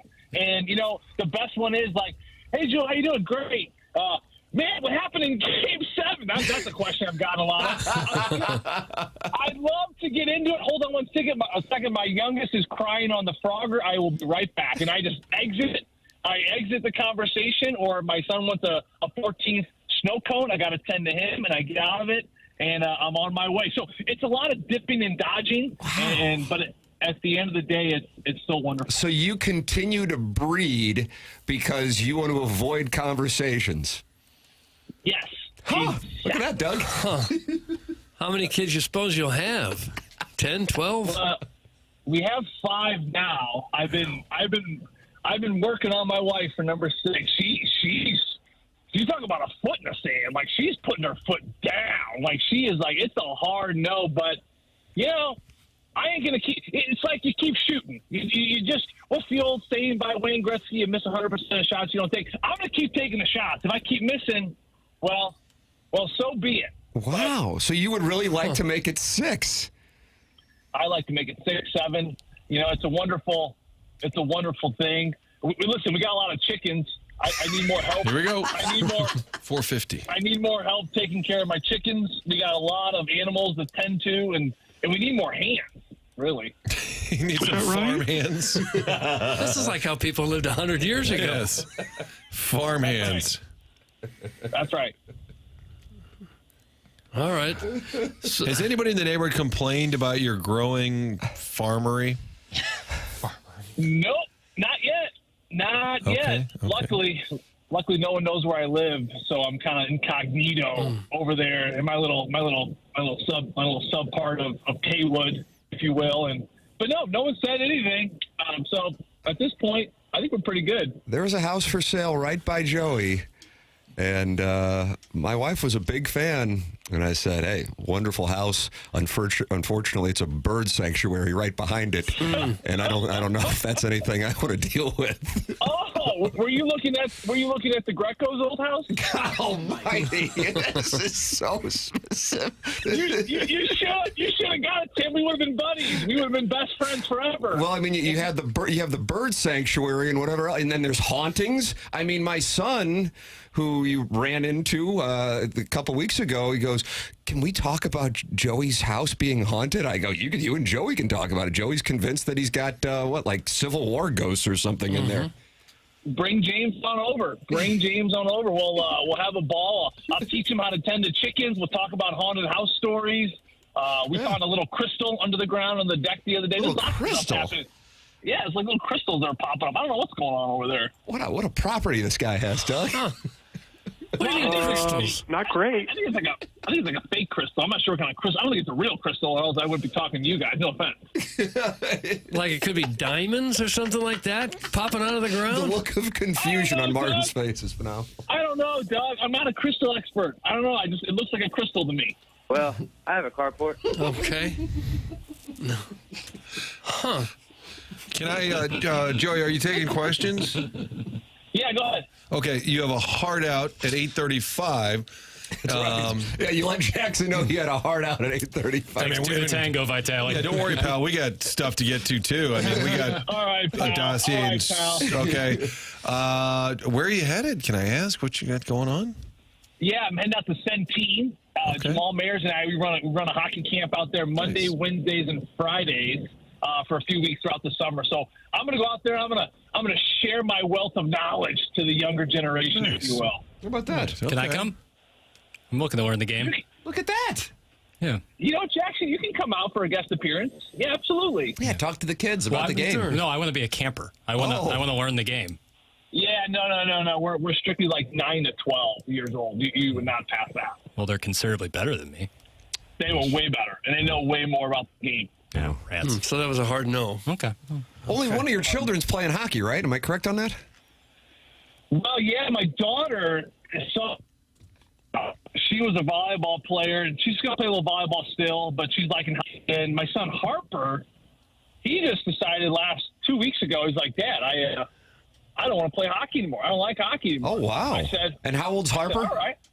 Harper's 12. Okay. And I said, "All right, what do you want to do?" He goes, "I love lacrosse." I go, "All right, let's play lacrosse." Boy, that lacrosse is super popular, man. Oh, I love watching lacrosse. Is like my favorite sport to watch. So he's all in on lacrosse, and again, not to get on a different route here, but my dad did the same to me. I wanted to play football for Bob Shannon. I said, "Vitale." He was yelling at me. Remember Bob Shannon, the big gap in his tooth? Big front teeth there. Legendary East St. Louis coach, and then ended up at CBC, and he was a real loud talker. He'd yell like this, even during interviews. He was animated, and it was a very different demographic at CBC versus East St. Louis. He had some bulldogs at East St. Louis, and he had some preppy young boys like me at CBC. So it was a bit of an adjustment for Bob Shannon, but he would, "Vitale, get your hands up here, Vitale." He would yell at me, man. He would yell at me. Oh goodness, he would yell at me. I still wake up in shivers and sweating. Bob Shannon in my ear. A lot of listeners out there, the old Bob Shannon days, they remember those years. Bob Shannon was funny. He was a teacher / football coach, but he basically had a weight training class. Like he was the teacher for the weight training. And at the old CBC, Marty, you remember this? The old CBC, the weight room had glass overlooking the football field. So we would be at the weight training class. It's like 1 o'clock a school day. And we go to weight training, almost like gym. And Bob Shannon would take all the football players, and he would basically throw them out on the football field to have we did abundant plays while the rest of lifting weights. So it was basically like an extra football practice. I don't think the school condoned that very well, so I don't think it lasted very long. But Bob was crazy, and he loved his football. Let's see, where was I going with this? Well, it's good. It was a good story. It was good nonetheless. Because your son switched sports, you were saying your dad allowed you to switch sports. But what position did you play? I was a middle linebacker. Oh, wow. They called me the intelligent predator. That's what Bob Ryan called. Better Bob Ryan. Bob Ryan was my math teacher freshman year. He was a good guy. Remember Bob Ryan, Tim? The intelligent predator? Intelligent predator. Boy, the bar was low. He used to sit in the press box there and do the games on the radio, right? That's Bob Ryan? That Bob Ryan, exactly. He's the same one. He was my math teacher. Yeah. He was my math teacher, and he had a sign over his chalkboard freshman year math. He said, "Excellence is a habit. You are what you repeatedly do." I think it's Aristotle or Socrates, or one of those famous guys. Anyway, so I remember his room. He was a great guy. So he was our football coach for Bob, but yeah, he called me the intelligent predator. But I was a linebacker. And, so your son's playing lacrosse. Right. So I asked my dad. I said, "Dad, I want to play football," and he was just like, "Great, that's awesome." So he just let me to do it. And I remember like a lot of the coaches, hockey coaches at the time, like, "What are you doing, Sam? Like, Joe's a hockey player. He's got to play hockey." He's like, "Well, he wants to play football. Don't play football." Anyway, my point is, he let me go, and I played football. I love football. And then even senior year in high school, I dropped hockey completely. I quit hockey completely. I asked my dad, I go, "Dad, I'm burnt out. I'm done." He's like, "All right, what do you want to do?" I was like, "I don't know, maybe join the family business after high school with you." He's like, "All right." So I just kind of laid around, was bored out of my mind, and then realized I really miss hockey. So the point is, if your kids want to switch, let them switch. So anyway, so he's not playing hockey anymore. And I learned a lot of great things, with hockey, when I was playing football, Bob Shannon was funny. He told us, I never forget this one story. He was talking about the process. He's like, "Vitale, it's like a process, right? It's like a process. You know about the baby in the tummy?" And I'm like, "No, what do you mean?" I'm like 14 years old. I'm like a freshman in high school, whatever. He's like, "When the sperm meets the egg," and he started talking about the sperm meeting the egg. And I have no idea what he's talking about because I hadn't taken the reproduction class yet. He's like, "The sperm," and he's like holding out this hand motion of sperm, and like an egg, they get fertilized. You know what fertilized? I'm like, "Yeah, fertilized. I got that." He's like, "But it don't happen overnight. It don't happen overnight." And he'll be yelling at me. I'm like, "It's a process." He's like, it's one day at a time. So he's talking about learning the middle linebacker position. I'll never forget the image of his big gap in his teeth talking about fertilization with his two hands, talking about how I need to take it as a process. Anyway, I learned that it's also a process. And anyway, let your kids play different sports. Let your kids, Tim, to sum it all up, let your kids play other sports. Some people do play hockey. They have a thing called the Stanley Cup. And the Panthers and Oilers will have a game 2. I don't know if you, apparently, did you hear there was an overtime game 1, Edmonton winning. Do you want to see Canada bring home the cup for the first time in 32 years? My buddy texted me. I have a group chat on Wednesday. Like, "Who you got in the cup?" I'm like, "There's still hockey going on." There you go. Jackson, was that who you were You and me with? both, Joe. Right? I mean, it's almost July. Let's move this thing along already. Let's get to 25, 26. No, honestly, I did. I watched the first game. What a great game. It's going to go 7. I think it's Edmonton's year. I mean, I think they're hungry. I think their goaltending's still a little questionable, but listen, guys, they got this guy named Connor McNuggets, and he is just on a different level. I think Edmonton's going to do it. I think they got Leon Draisaitl locked up, obviously. Connor McDavid, he's the big contract. He's got one more year left on his deal. I think if Edmonton wins the cup, and I think they will, I think Florida's going to push it, but I think Edmonton's going to win in 7 at home. If Connor McDavid wins the cup here and he wants to stay in Edmonton, I mean, we're looking at the first $20 million hockey player. No question about it. And, I think that he deserves every single penny of it. I wouldn't be surprised if the Cale Makars and Quinn Hugheses follow suit. They're up after a year as well. But this is a player that is just on a completely different level. His game has not dropped off. The partnership with him and Draisaitl, I think it's just too much to handle at this point. I don't really care how good Florida's defense are. This is just a superhuman. It is just so motivated and so driven. You go back to last year's Game 7 when Hyman was in the locker room talking about we're going to be back here next year. And here they are. Like I told you guys before on this show, let's see if Doug remembers. Doug, I'm going to see how much you retain information. What is the most dangerous dog, Doug? What is the most dangerous dog? The hungry dog? Yes. That's it. Bing, bing, bing, bing, bing, bing, okay. bing, bing, bing. Okay. The hungry dog. The hungry dog is the most dangerous. Okay. So Edmonton guys, they're just a little hungrier. I mean, I'm telling you, they're a little hungrier. They haven't tasted it yet. They want it. They showed it in Game 1. I do think it's going to go the distance, but ultimately I think this is going to be Connor McDavid.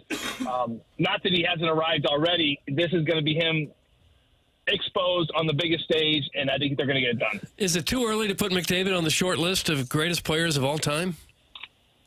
I think it is. Yeah, I do think it is. I mean, he's got a long way to go. I always have this, people always talk about, the greatest hockey player of all time. I mean, by the records, you got to go with Wayne Gretzky. I think at this point you have to stay there. No one will ever touch his point record. I know Alex Ovechkin passed his goal record.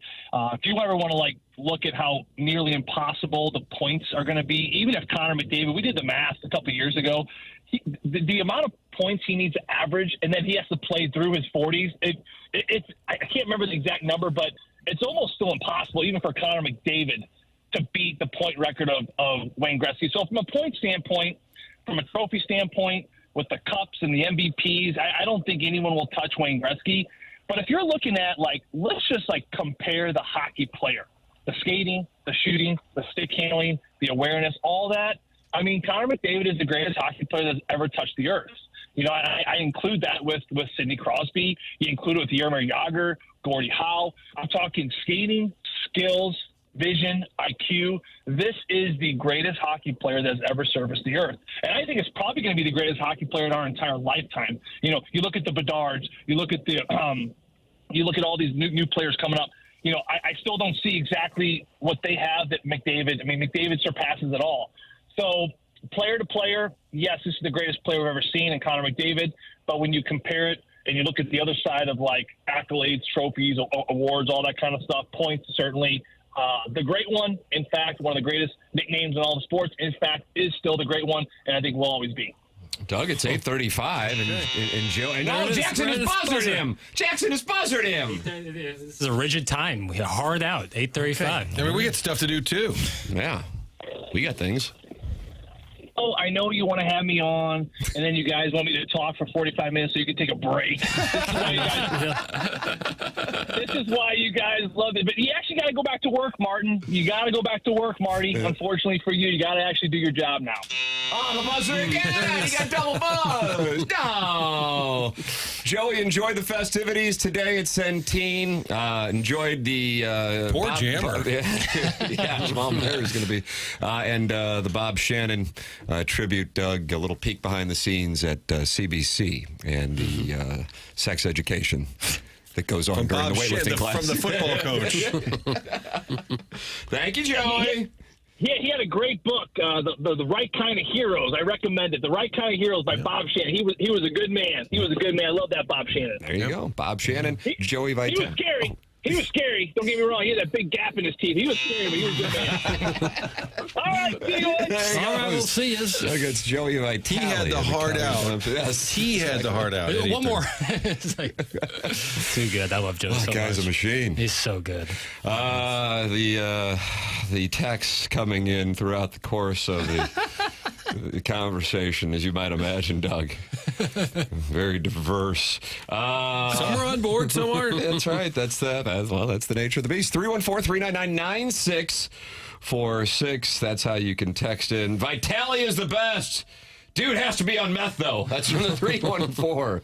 I need Vitale's Adderall dose. I'll be more productive than anything. That's from the Warson Woods Wacko.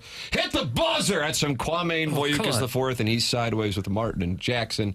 I, too, had weight training with Bob Shannon, and Vitale is nailing the impression. That's from the Gentleman's Tip. Oh, gosh. That's a great text name. Gentleman's Bob Shannon. Is he still with us? Oh, I believe, yes. He coached at Alton for a minute after he left East St. Louis. Prolific program, East St. Louis, winning all those state championships, did write a book about it. A great mentor over there to a lot of young men. And then at the end of his career was at CBC, and he was a loud talker. And remember Jim Otis, the great Big Red running back. So he had two sons that played quarterback. Yeah. And they were both at CBC. And I went over to Forest Park to interview Coach Shannon about both kids. And there was a younger and an older kid, and he's standing there talking to me. The thing about it, the young one got more heart than the older one. And I was like, Bob, he's 2 feet away. He's talking about the kids, and they're 2 feet away, and I felt terrible that they could hear every word he was saying. The older one got a lot to work on. He's just screaming. And I was like, I don't really want to offend these poor kids. And he was a trip. He was a trip. That's outstanding. Seth Goldcamp sponsors the Design Air Heating and Cooling email today. A lot to work with there with our Joey Vitale conversation. Martin, you're on board with Seth and Design Air. Love Design Air, longest running sponsor, even after that Joey Vitale segment. Still a sponsor. Actually, it gives you a lot of material for that email today when Joey calls into the show. Design Air, been around for more than 100 years. That means if you need anything today, tomorrow, next week, next year, they're going to be around. That's something that's really important when you're talking about your HVAC system. Staying power. And they're not only doing it for a long time, they're doing it the right way, making sure they don't upsell you. When you need a repair on that furnace, that air conditioner, they're going to get in, do it right, and not try and sell you something you don't need. Seth and the team over there make sure of that. They've been doing that since day one. DesignerService.com is the website. Still a little kind of mild out there, but pretty soon it's going to be hotter than heck. You know that. Maybe get that AC tuned up before the summer takes hold. Book that appointment online at DesignerService.com. There it is. Design Air Heating and Cooling sponsor of the email today. Send yours in. Compete with the greats the morning after at InsideSTL.com. That comes your way at 10:45 on the Stiefel dossier. Alec Burleson at 9:30. Next, we have the drops of the week, Doug. Drops of the week are coming your way here on TMA 101 ESPN. Presented to you by Brown & Crouppen.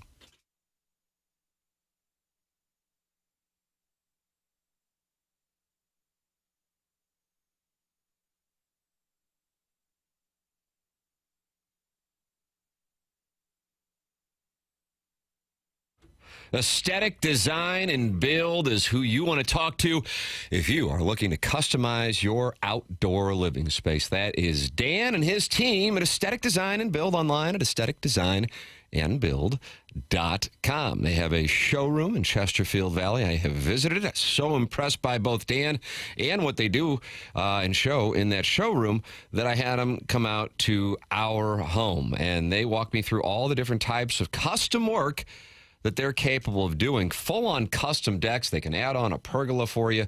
Check out that showroom. Let their expert team walk you through all the different outdoor solutions they offer, from pergolas and retractable screens all the way to their patented underdecking system. Their goal is to provide a custom solution that matches the look and the feel of your home. That's what they do. That's what they specialize in. That's why they are the best. Aesthetic Design and Build. Outdoor living spaces expertly designed online at aestheticdesignandbuild.com.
Doug, is this a sea shanty? I don't know what it is. It sounds like it's a sea shanty. That's right.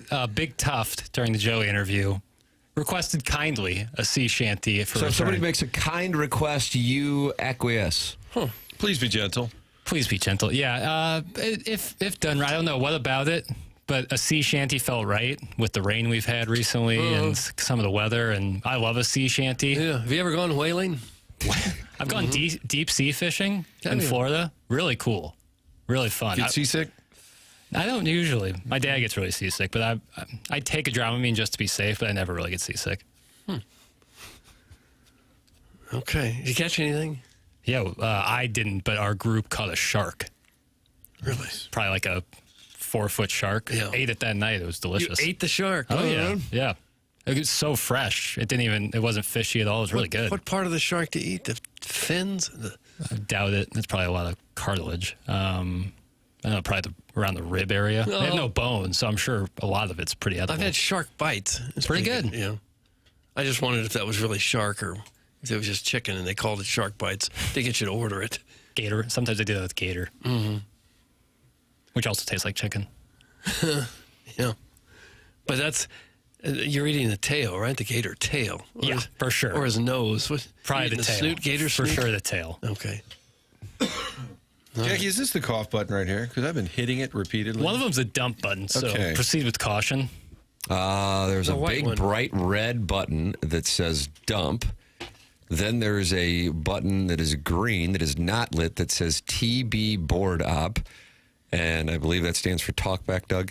And then there's a white button next to it that says TB Booth. You want the white There's one. some inside baseball here for the listening audience. You want the white TB Booth. That's what I've been hitting. So what that does, though, it's a cough button, but it's really talking back to executive producer Mike Ryder's booth. So if you sit, if you sit in his office during any of the shows, it'll be silent except for the host coughing. Oh, really? What a great treat Every for him. minute and a half or so, there's just someone. Why would it be wired that way? Why would he need to hear people coughing? It's a good question that I don't have the answer to. Okay. Be gentle. Please be gentle. Right. Jackson has been gentle, though, with these drops of the week as we celebrate the work we did this week. And I don't know how anybody could say it wasn't wonderful. Now we'll relive it. Yeah, this is a shout out to Chairman Kurt, who cut a drops of the week for last week. Wasn't played all good, but he cut it for last week. I put some for this week. Twofer. Oh, twofer. So shout out to the chairman. This is an extended cut of the drops of the week. All right. Morning after. Drops of the week. Yeah, you gotta drop it like a hot dog. It's a wonderful drop. Indeed it is. Clip that off. Clip that off. Clip that off. I think a lot of places are haphazard with their breading. Bring you over to the program so we could meet you in person. Oh, which program? Are there guys who kick with both legs? Would you say at any point during the evening you were just kicking it old school? I can't believe you would say something like that to me. You must not know me at all. Boy, my wife's just getting aggressive with this cuck situation. Bros calling other bros just to tell them good night. Let the young boys play. Do you have 16-pound balls? Yes. Wow, what size jock you got? Blue balls. Look at me. I kept it playing. You can even park for free around back. His rear? Hey, Doug. Just getting ready to hop in bed. Just wanted to tell you good night. So everybody uses, there's not a power leg, they each use both legs, huh? I like the crack of the bat. Hey, Bob, I'd like to just come down there and sleep with you fellas. Something about a pontoon boat. I wish people there was a little bit more like people dressing up for the theater. And so impressive that you could keep it playing. Wow, I wonder if a lot of guys kick with both legs. So everybody kicks with both legs. Okay. Did they make him take the ball stretcher off? That's just the worst question I've been asked in my whole career. I tell you with complete faith in this information that this is Landro's decision and nobody else's. I feel 100% confident about that. But this is about Dolan. Don't let anybody hear you. Don't let anybody in America hear you say, this is Leon Rose. Nonsense. Nonsense. Whatever. That was Drops of the Week. Drop, down, drop. Get it. Nonsense. Okay. I enjoyed that. Double dip there, Jake. Shout out to the chairman. Pleasure. Shout out to the chairman. Double the pleasure with drops of the week. Wonderful, wonderful work there by Jackson and Chairman Kurt. Bravo from MD 2020. Glad we got Martin up to speed on where the cough button is after multiple decades into his career. Martin, that is from your nemesis, Kwame Voyoukas IV. Yeah.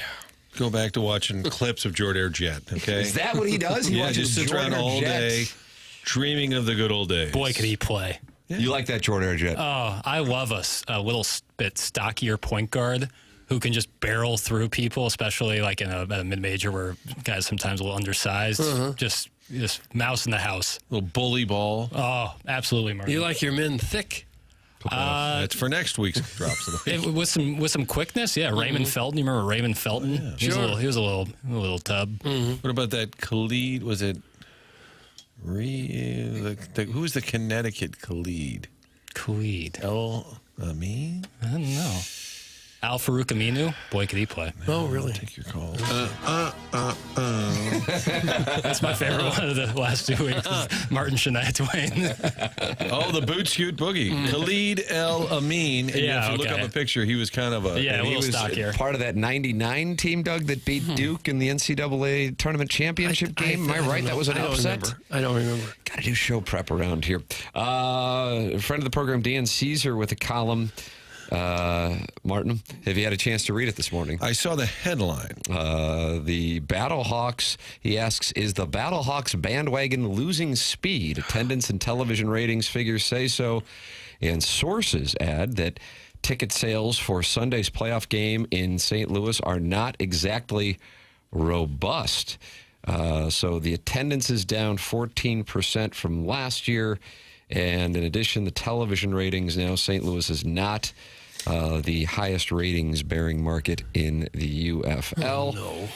And then finally, it is evident that ticket sales for Sunday's playoff game have been slow compared to the regular season, and some fans could be taking it for granted that a big crowd will attend. To that end, a look at Ticketmaster's website this week showed that there were 100 or more tickets available in many of the Dome's prime sections. The league has taken notice. We're trying to find new ways to engage the fan base. It's not a concern, but we're always looking to improve and find new activation to get people involved. We're trying to push real hard, trying to find ways to get people excited to come out and root. This is going to be a tremendous game, and we want to pack the Dome. That is from Russ Brandon, who is the league CEO and president. I think it really hurts that they don't practice here and the local media is not out doing interviews with the players. You get to know a bunch of the players. I think that really hurts them. You'd think maybe for the playoffs they could find a place to practice here for a week to pump that up a little bit. I actually thought they might come in for a few days early if you wanted to really create a little bit of buzz. I think they were concerned, the Battlehawks and the league itself. The TV kind of drives this whole league, obviously, because it's not, the stadiums are not full anywhere. And But I think they were concerned because the season started later this year. So in certain markets, you got baseball here in town. Some of those Battlehawks games are on the same day as a Cardinal game. Is that a huge factor? I don't know. But I think the team, it's hard to really connect with any team. You don't know the players. They're not around. God bless Anthony Beck. He's worked his tail off. He's everywhere. He's a regular here on 101 ESPN. On the he's really pushed it hard. And he does all these Zooms, but there's something about the Zoom. You're like, I don't know.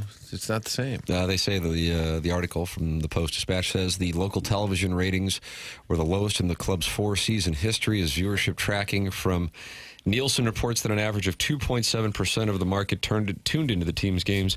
That's the rounded up number from the official 2.67 figure from viewership tracking firm Nielsen. And that is a smidge under the 2.7 rating on the nose that Birmingham drew for their Stallions 10 contest. The Battlehawks St. Louis TV rating has declined in each season following the 6.7 figure they averaged in their inaugural campaign.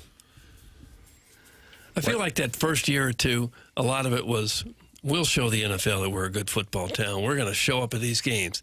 At least some of it was that. And that certainly has worn off now. But I think when you don't know your own players very well, it's hard to get excited about the team. I mean, that's why A.J. McKernan as the quarterback was a big deal. I mean, you knew him from Alabama, and I do remember Max Duggan being at TCU. But you need, if it's not going to be down the road, a Brady Cook or somebody, you do need some. God bless the guys who crunch the tape and say, we've got a great roster and we got this kid from New Mexico State. People around here are like, oh, I remember so-and-so from Illinois. I remember that kid at Mizzou. You need a couple of people that people could gravitate towards. Even like the coach, not that Mike Martz at this point would do it, but early on, I thought, would Ricky Prohl be a head coach? I don't know.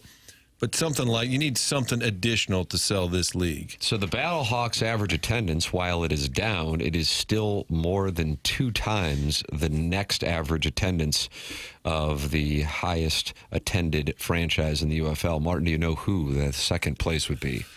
My blink's going to be DC. That's correct. 13,026 is their average, but the TV rating in the DC area is 0.6. Again, the Battlehawks 2.7.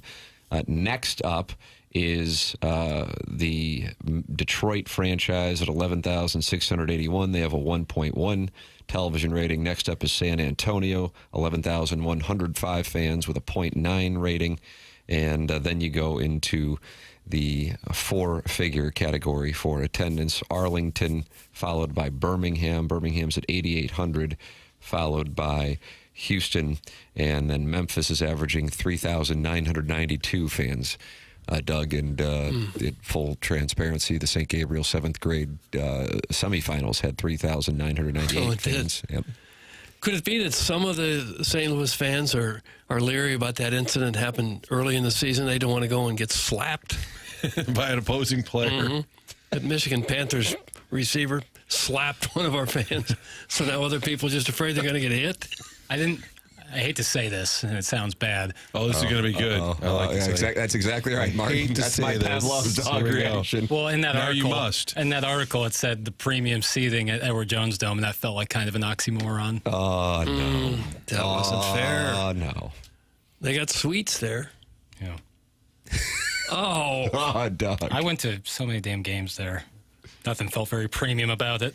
Oh, this guy's just kicking us when we're down. I stay down. You know, the premier franchise in terms of winning is Birmingham, and they don't draw at all. And we had a show last year, so we had a reporter, a veteran reporter, news guy out of Birmingham. He was on the show, and I said, why don't they support the team? And he said, we've had so many variations of football here. Canadian Football League, it was the USFL, and another version of the USFL. He said, fans down here don't believe it's going to last. They're just used to so many leagues coming and going in Birmingham that he just said they just assume this one will be gone too. Got to be honest, I've had Battlehawk tickets since they started, and I am really not that excited anymore. I have not renewed tickets for next year, and I'm probably on the fence. I can only look at so many drunk plumbers so many times. That's from the Larson Woods Wacko. You have to be a plumber to go to the game? Well, that could explain why they don't have that many fans. There's only so many plumbers to go around. Well, at least if the stalls get backed up, you're in good shape. Absolutely. Hey, Jackson, why do you hate RC Cola? That's from Big Tough. It's funny. When Memphis played Mizzou at the Dome 2023, I'd obviously been drinking beer all day, but I got an RC Cola just for the memories, for the nostalgia. Oh, if you put cola on top of beer, that hurts. I wasn't it was a play just for the nostalgia. I had only just a couple Choked sips. it down. Oh, okay. I mean, it's cola, but it was always odd to me that, like, I never seen RC Cola anywhere, but at the NFL stadium in St. Louis, they have RC Cola. Jackson's Hockey Council says the pricing for the playoff game this Sunday is crazy. $120 for a minor league football game for premium seats is crazy. That's from Jackson's Hockey Council. Seems high. Seems very high. You think maybe they'd want to price it really low to fill the building, do volume business instead of just count on a few people? All I know is I fired a bullet on the Battlehawks to win the UFL championship yesterday at plus so now you're 225. invested. So You're on I am board. invested. So I'm riding the high of this Battlehawks team into a championship in the parade down Market. Are you going to go to the game, or are you going to stay home for fear of being slapped? No, I won't be there. Tickets for $32 if you're sitting upstairs. This game's at 5 p.m., Martin? 5 p.m. on Sunday. Section 140, which is, of course, now you're down lower. Those are 124. I see some for 100. That is a bit pricey. Oh, yeah, it really is. It's a bit pricey. Especially when you can see a Major League sporting event. You can see a Cardinal game for, what, $15 or $20 for a ticket now?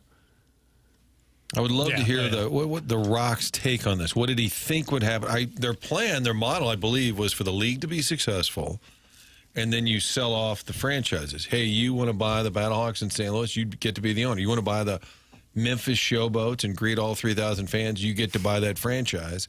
I don't know if that's going to happen. And then the Rock has become less and less visible. I was going to say, how with this, he's involved. never been to a Battlehawks game, which bothers a lot of. I don't really care. I do think you would probably show up here, right, if you want this league to work, and it's the one town that's showing up. Battlehawks suck. Bring back the NFL. Hey. It's in the 618. Well, that's true. Well, that's Option B. Wow, that's a bold take. A really bold take. Well, they've got a collective bargaining agreement through 2026. Right. So I think we got one more year at least. Beyond that, I don't know. And I get it, because you don't want to be gimmicky. You want to be truly giving kids a chance to get back to the NFL. But if they did have a 45-year-old kicker, like if Mike Vanderjagt came out of retirement or something random, or Vinatieri or somebody random, and he just flew in on game day, didn't even have to do I think you need a little. No, I agree. Something else. It's not because you don't know the players. I'm sorry, I'm being honest. You show up. Give me something, even if it's a hint of a gimmick. Pardon my take. PFT commenter was talking about trying out for the DC Defenders as a kicker, and I thought, I think it's a great idea. Getting one or two, and they're not he can really kick. I don't think he can actually place kick in the UFL, but it would just be fun to have someone of note. Like a surprise guest. And per one time per game, somebody comes out and Kurt Warner gets a series. And you're like, oh, wow. He comes out of the tunnel and he only gets one series. It may or may not go well. Then he gets to leave. Or let one of these plumbers come out of the stands and play. Release the Hoosier. Release the plumber. Let him get tackled instead of slapped all the time. Seriously, you can't just say it's football. We all love football. That's not enough. Not enough. No. Big Al is on the Callier and Thompson phone lines, Doug, to give us some perspective. Been a minute. Love to hear what he's Good got morning, to Big say. Al. You are on 101 ESPN with Jackson Burkett. What's up, gang? Big Al, welcome back. Yeah, what's the good word? How are you, buddy? Hey, Jackson, how about that Pacer? It cost me money. Dang it. You and me both, brother. Would you bet it, Boy, Jackson? oh boy, what the heck happened? And you're really flipping the switch when you got me talking basketball, Jax. Way to go. You've done it. Feel great about it. Yep. Grooming's working. Yep. So Success. here's the theory. First off, I got a true story, and all my stories are so good I don't have to make them up. That's what my friend said. So first of all, I will be there Sunday, and $38, and I'll be in the front row. So watch that. You don't have to pay $120. Just follow Big Al and does Doug says. I just act like I'm supposed to be there. Right. And It works. there he is. Big Al. Push your way through. But I went down to Lockheed Martin about 8 years ago to visit them for a little defense consulting, and went to Jerry's Palace. And during the summer, took the tour, and they allow you onto the field with your son, pass, catch, whatever. So I got my nice shoes on, Coles, and square-toed, like Jim Botkin. And these kids were kicking about 17-year-olds with their dads behind them, and they had it on the 15, and they were trying to kick it. So it should be a 25. And I walked up. I said, put it on the 20. And they're looking at me like, this is a waste of time. Well, they put it on the 20. The kid held for me, and I put it in the net, and I had 10 yards to spare. Oh, you did not. You did not. Yeah, I swear. Doug, I swear, I'm not lying to you. I put it in the net. Wow. And I turned around, and I said, huddle, kids. I go, never underestimate an old man. Life lesson. Got that? And then the dads start talking to me, and they're like thanking me. I go, I got to get out of here. I'm Toby Keith. I'm good once as I always was. But that's all I got. But So, Al, the dads were thanking you because of your strong messaging? Yes. Okay. Yes, the fact that the little nerds thought that this old man and any other old man in life, they could take them on, you know how kids are. And then what happens when you're kids, then you run into some old man like me and you get your ass whipped at whatever you're trying to do. Oh, it's whatever, not just kicking, but anything. A little pain. Mm-hmm. But yes, sir, I swear, I put it in the net, and I had 10 yards to go. Because I pushed the net. Not only I didn't clear the bar now, I put it in the dang net. Well, sure you did. So, Battlehawks, if you need me, I'll be in section 1, seat 1, and I can give me a couple minutes. And so if they need an emergency kicker, you're available. Yeah, I'm available. Okay. Heck yeah. I'll do it. Can I give you my starting lineup? No. Weren't you also an outstanding hockey goalie? You're an outstanding hockey goalie as well, aren't you? Yes, in fact, I was at a fundraiser last night with Rivs and Soupy, and we were just talking about that, how Terry Yake took shots on me and said, Big Al, you're not bad, and the two worst things he's ever said in his life are I do, and Big Al, you ain't bad. So get your fingers out, boys, because I'm ready to kick. Take care, guys. Have a good day. God bless. I love all you guys. How you doing, Tim? I'm wonderful, Big Al. I enjoy your anecdotes, and it's always wonderful when I find out that you're on the Callier and Thompson phone lines. He gone. Oh, wow. He had to be he had a hard out. But unfortunately, the audience hasn't enjoyed it as much as we do. This story couldn't be more fake if Iggy was telling it. That's from Big Al. And Iggy is active in the YouTube chat this morning. Big Al sounds like a guy that brags about his resume at a temp agency. That's from Jackson's Uncle Doug. Hey, Big Al, you suck. Instead of kicking balls, go kick rocks. That's from Ernie Bjorkman. And, Doug, there are many more that would express the same sentiment. They do not believe the stories. I do remember the shoes he was talking about. It used to be when kickers would kick straight on instead of soccer style, their shoe, at least their right foot, would be squared off. So they kick a ball better with a square toe. There's a guy with the half a foot thing, right? Where his Tom Dempsey. Right, his front of his foot was flat. That was different because he was born with only half his foot. Right. Yeah. But a lot of them, the guys who kick straight on, they have a square-toed shoe. Seemed unfair. And they wore the one-bar helmet kind of thing. Oh, yeah. Theismann wore the one-bar helmet. You're welcome to call in as well, 314-974-0101. That's the number for the Callier and Thompson phone lines. Also, text in, Air Comfort Service, text inbox 314-399-9646. And then 219 friends have gathered at youtube.com/TMASTL, including Bill Reloaded, Don PP, Iggy on the Couch, and Droid Effects. They're all in there talking a big blonde Dan, who they're all attracted to, Doug, and they're all just kind of flirting with him. It's kind of fun to watch. Guys flirt with guys in YouTube chats, and that's what we have on our show. It's a great honor. Alec Burleson is going to join us at 9:30, and then we have the Design, Air, Heating, and Cooling email today coming up at 10:45 the morning after at InsideSTL.com. This program is called TMA. It's presented by Brown and Crouppen on 101 ESPN.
This is Jackson with a Sports Center update. That's brought to you by Saliga Heating and Cooling. Tell me if you've heard this before. The Pacers come from behind and win a playoff game last night. Game 1 of the NBA Finals goes to Indiana on the road, 111-110, behind a Tyrese Halliburton game-winning mid-range jumper. That was another Sports Center update brought to you by Saliga Heating and Cooling, a Daikin heating and air conditioning dealer.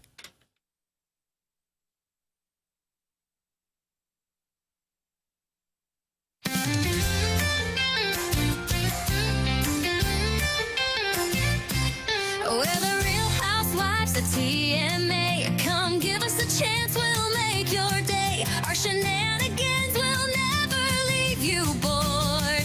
Did you just say that? Good Lord. So grab your bonbons and pour your wine. It's our turn to shine. We're the Real Housewives of TMA. Yes, we're the Real Housewives of TMA. Well, Dog, the program has been greenlit by Hubbard Radio Management, and you are on your way to Hollywood with this production. And just moments ago, in the Air Comfort Service text inbox, the self-made stay-at-home Ladue mom asked the question, have you guys had a chance to look at my video that I emailed in? Unbelievable. I guess not. It was sent to the morning after at InsideSTL.com. Doug, we instructed listeners who want to participate to email the morning after at InsideSTL.com about a 30-second to 2-minute clip telling us why they should be one of the 4 or 5 lucky ladies to be on the pilot of The Real Housewives of TMA, and the self-made stay-at-home Ladue mom is in. I just haven't had a chance to see her video yet. And you say her loosely. In a morning after at InsideSTL.com, that's right. where they send these videos. Yeah. Let's see this video. We've been waiting for years to see the stay-at-home. I hate to say it, but I think she pulled the wool over your eyes, fellas. No. There's no video? You've seen it? No, this inbox, in terms of Real Housewives of TMA from self-made stay-at-home Ladue mom, is bone dry. No! I even went to the junk folder, which on the morning after STL is full a war zone. War zone. The junk inbox is a war zone. Kai's in there.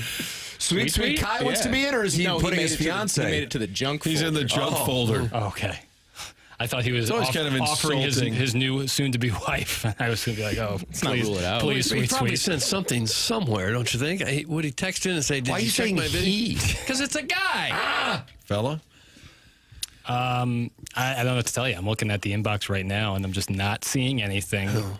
As I think about it more, I think the texters, the callers, the emailers, they would rip the poor women so bad. There'd be so much hate. They don't rip us. Yes, they do all day long. And they would be ripping innocent people. So I don't know that we'll be able to get anybody. Martin, are we guilty people? All I feel guilty. At 8:46, somebody texted the inbox and just said, "Oh God, please make it stop." And I feel like that's evergreen. Could be Joey's call, Big Al's call, could be me, could be us. Just, oh God, please make it stop. But Doug sounds like he's actually potentially dissolving the whole project. No! Well, I wouldn't, but I just know what the texters and the emailers would do. They're supportive. They're not supportive of anything. So we can still accept your videos if you're game, and we'll do our best to protect you. And this fella said that she sent one in, but we can't find it. That's and correct. we've perused the war zone that is the junk. And Sweet Kai is in there somehow. So it's not off to a great start when a guy sent in his video and we can't find it. Yeah. Maybe what we need probably is an incentive for the participants, I agree with you. Yeah. Jackson, what analytic do we always run? What Juice is my and algorithm? squeeze? Juice and squeeze, Barton. Always make sure the juice is worth the squeeze. That was said by Timothy Oliphant in The Girl Next Door, a film that was made in 2003 that Jackson mocks and refuses to watch, which is unbelievable. I watched half. And he bailed, and that's a damning comment. But always make sure the juice is worth the squeeze, and that's what Sharon and Clayton has just texted in. Bingo, Doug. The risk is much larger than the reward. I'm going to a baseball game with Piddles just isn't a big enough carrot for me. That's from Sharon and Clayton. Wow. Well, ouch. But maybe we could take some seed investment and give out some dollars. I don't know. And just for the purpose of what would we tell investors as far as getting a return? Ooh, pre-revenue, and then this is a rocket ship that patience is required. Yeah. But eventually, would you have liked to get on the ground floor of the Real Housewives of Orange County? See, Doug? There you go. This was a show on 20 seasons, 8 different variations of it. Mm-hmm. Hello, I cha-ching. assume those people were paid handsomely, though. Right. So that's, we got to follow the model. And at the problem end is making the money Who's back. going to pay them handsomely? A seed investor, an angel investor. Okay. So I'll come up with a deck and then we'll pitch. Okay. Okay. All right. That sounds like Jackson's got a plan here. Now, there was a while there was a gas station giving away free tickets to some concert. Could we maybe get some of those free concert tickets? Yeah, stack of them. Yeah, it wasn't a big concert. Well, it was like Martin, back in the day, the Design, Air, Heating, and Cooling email of the day would have tickets. Now, some of the winners would complain that the tickets were for sporting events that already had occurred. They were pretty easy to get, though. That's kind of a rub. But there was also a Kiss cover band by the name of Almost Kiss, and we were giving away tickets to their show at Family Arena. We thought it was a hot ticket. And a listener texted in an image of a stack of the tickets sitting at a gas station with a little paper note that said, "Take them." Take them. Those were our prize. And we stole them and made them our prizes. He didn't do the job. It wasn't anything I did wrong. He didn't do the job. It's dynamic stuff. This terrible show has infiltrated my brain. I was taping a segment with Jeremy Rutherford yesterday, talking blues on the TV. Great JR. Yes. Wearing a sport coat, looking snazzy. And at the end, he said, if I could, I'd like to remind folks I've got a couple of books, the Bernie Federico book. I also wrote 101 things that blues fans need to do before they die. He's truly promoting his book. And I said, what about that other one? 101 things to do in Jeffco before he died. And he kind of hung his head. He said, I knew that was going to come up. It's a great book. And it was a blink. I was like, he's working on something else. And I forgot that it wasn't real. And I just threw it out there. He goes, well, maybe we'll get to that. Yeah, and then I was with Kelly Chase yesterday. How is Chaser doing, Martin? I knew you were going to see him. He's doing better. The battle with leukemia had the bone marrow transplant. And one of the things that could happen, they said there'll be some side effects, infection. So he is in remission from the cancer, but he's got this terrible infection that causes you to vomit, diarrhea. So he's losing weight. He lost a ton of weight, but he's doing better. He's him. He's always got a million projects. I met him up at EXO, which is that med spa he's part of up in Edwardsville. And he's still Chaser. He's bossing me around. He's like, here's the thing. Get the camera guy. All right, you're going to get a pedicure. I said, I don't have time. I got to get, he's like, you got to sit down. So he's bossing me around. But we were talking about his charity event, and I had a Mike Francesa moment. And I just said, hey, Chaser, what would be fun? We do this thing with the guys, and we have surprise people. I said, John Hamm did. I said, you think Garth Brooks would call in? He goes, no. It was quicker. Instantly. It was quicker than Francesa. And because I was getting excited as he was telling these stories. I was like, I got an idea. And I'm like, here we go. No. It took immediately shot it down. Yeah. So there was no follow-up. Yeah. So, but I'm like, this stupid show, I can't. I just want to do my job now, and I can't anymore. Did you get a pedicure? I'm sorry? Did you get a pedicure? Put that off. We faked one for TV because I said, I don't have time. He said, take your socks and shoes, put your feet in there and make it look like you're getting one. And I was like, guy's got leukemia, and he'd probably still beat me up at 150 pounds. So what am I going to do? But we had a great visit. That'll be on That's awesome. television next week. And he's doing much better. He's just, his weight is still way down. But he is, as you know, fighting the fight. Amen. God, he's the best.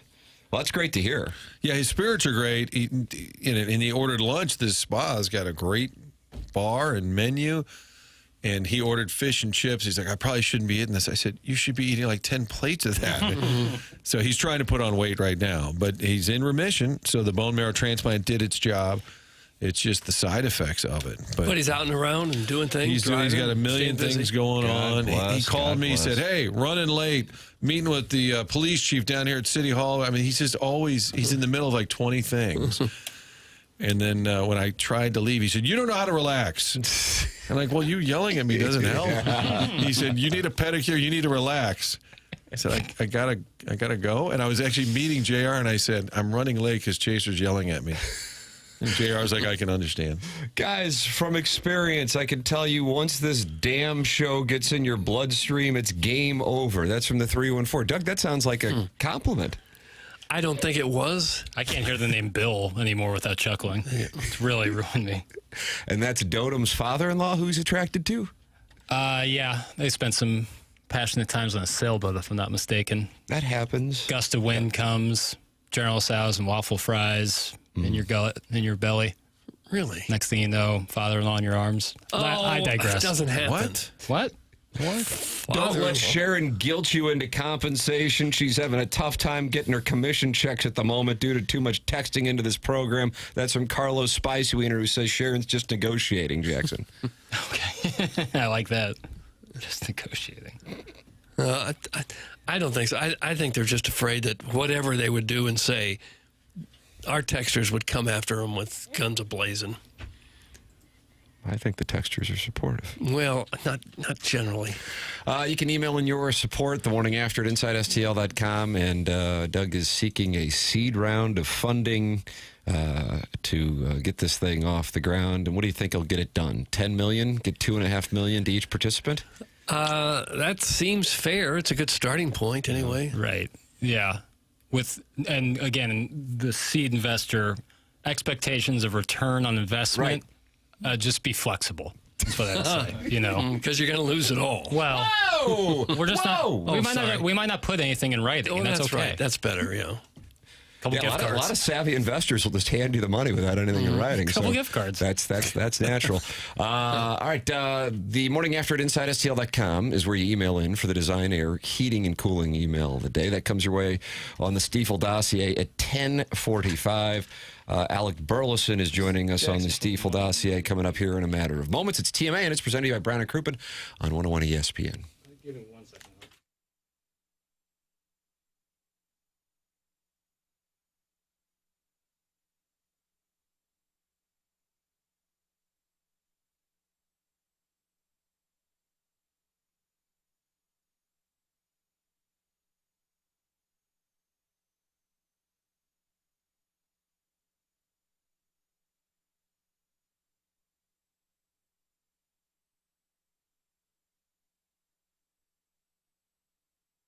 Together Credit Union wants to help you with that next mortgage. Your hometown loan provider, home loan provider, is Together Credit Union, and they have a loan solution for every buyer out there. Whether it's a fixed rate you're looking for, adjustable rate, conventional, jumbo loans, they've got it all.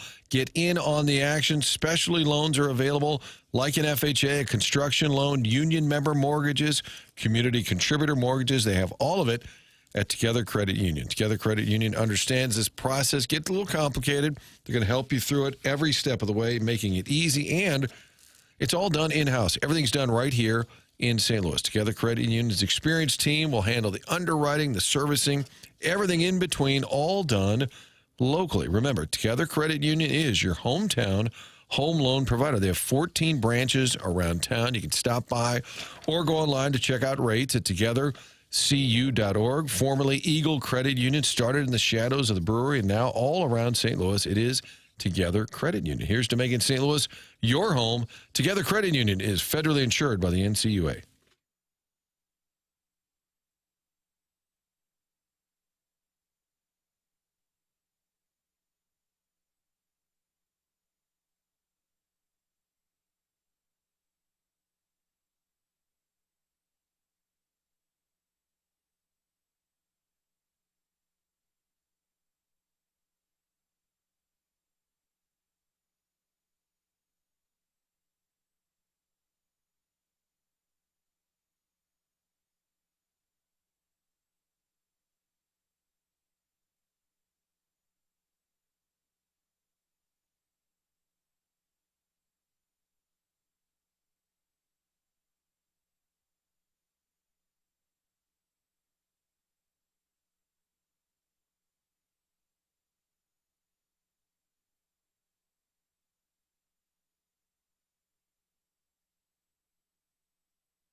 Boy, remember this on the MySpace profiles in 2006 and 2007, Doug? I don't. No, I don't.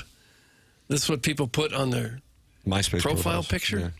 Yeah. When you would open up the MySpace page, this jam would play. Okay. And when else does it play, little Jackie Papers? Every time our guest on hold comes to the plate. Alec Burleson's walk-up music. Alec Burleson joining us here on the Callier and Thompson phone lines. 101 ESPN. The program is The Morning After. Good morning, Alec. Good morning. Good morning. That Party Like a Rock Star, Doug, you always say that's the Shop Boys, am I right? I've never said that. No, Shop Boys. What is your history with that beat, Alec? No history. I just liked the song. I thought it fit me. I'm always looking for a good walkout that some fans can relate to. So it seems like you guys are relating to it well. We enjoy it. Yeah, Love sure. Best walk-up music on the team outside of Shop Boys, Party Like a Rock Star. Go.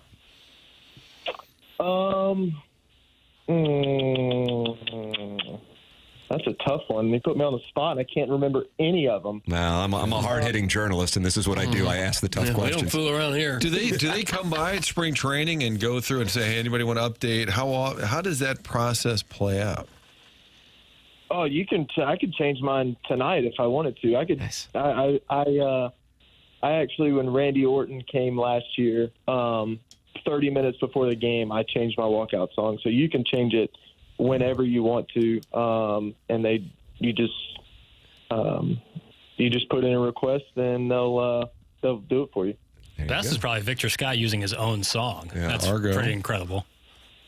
Yeah, that's pretty cool. I don't know if I could. Kudos to him. I don't know if I could hear my own voice going up to the plate every time, but that would throw me off. But kudos to him. DJ Burley Biscuits were you just spinning music? Is that what it was? No, not really. I just one of my college roommates. He wasn't a roommate. He came in with me to East Carolina, and he was kind of into making music, and I don't know if he was into it. I think he does it now more than he did back then, but he was just getting into it, and he had kind of the setup in his dorm, and I would just mess around on it every once in a while, but you're not going to find any underground type stuff from Burley Biscuits. You're not going to find it anywhere, so I'll go look for it. Well, I think isn't that what Kyle Gibson did last year? He's the one who dusted something off, or just the name maybe. Yeah, just the name, and everybody ran with it, and it was something that the nickname I buried deep, and then he somehow, I don't know where he got it from. I still don't know to this day. So, it's stuck. Well, we're going to help. I regret bringing it up. I'm currently burying the name DJ. On this show, we often talk about winning a series because that's important. You stack them up. Doug here in the middle, veteran sportscaster in town, thinks we overstate it, that it's not about winning a series, it's just the number of games, period.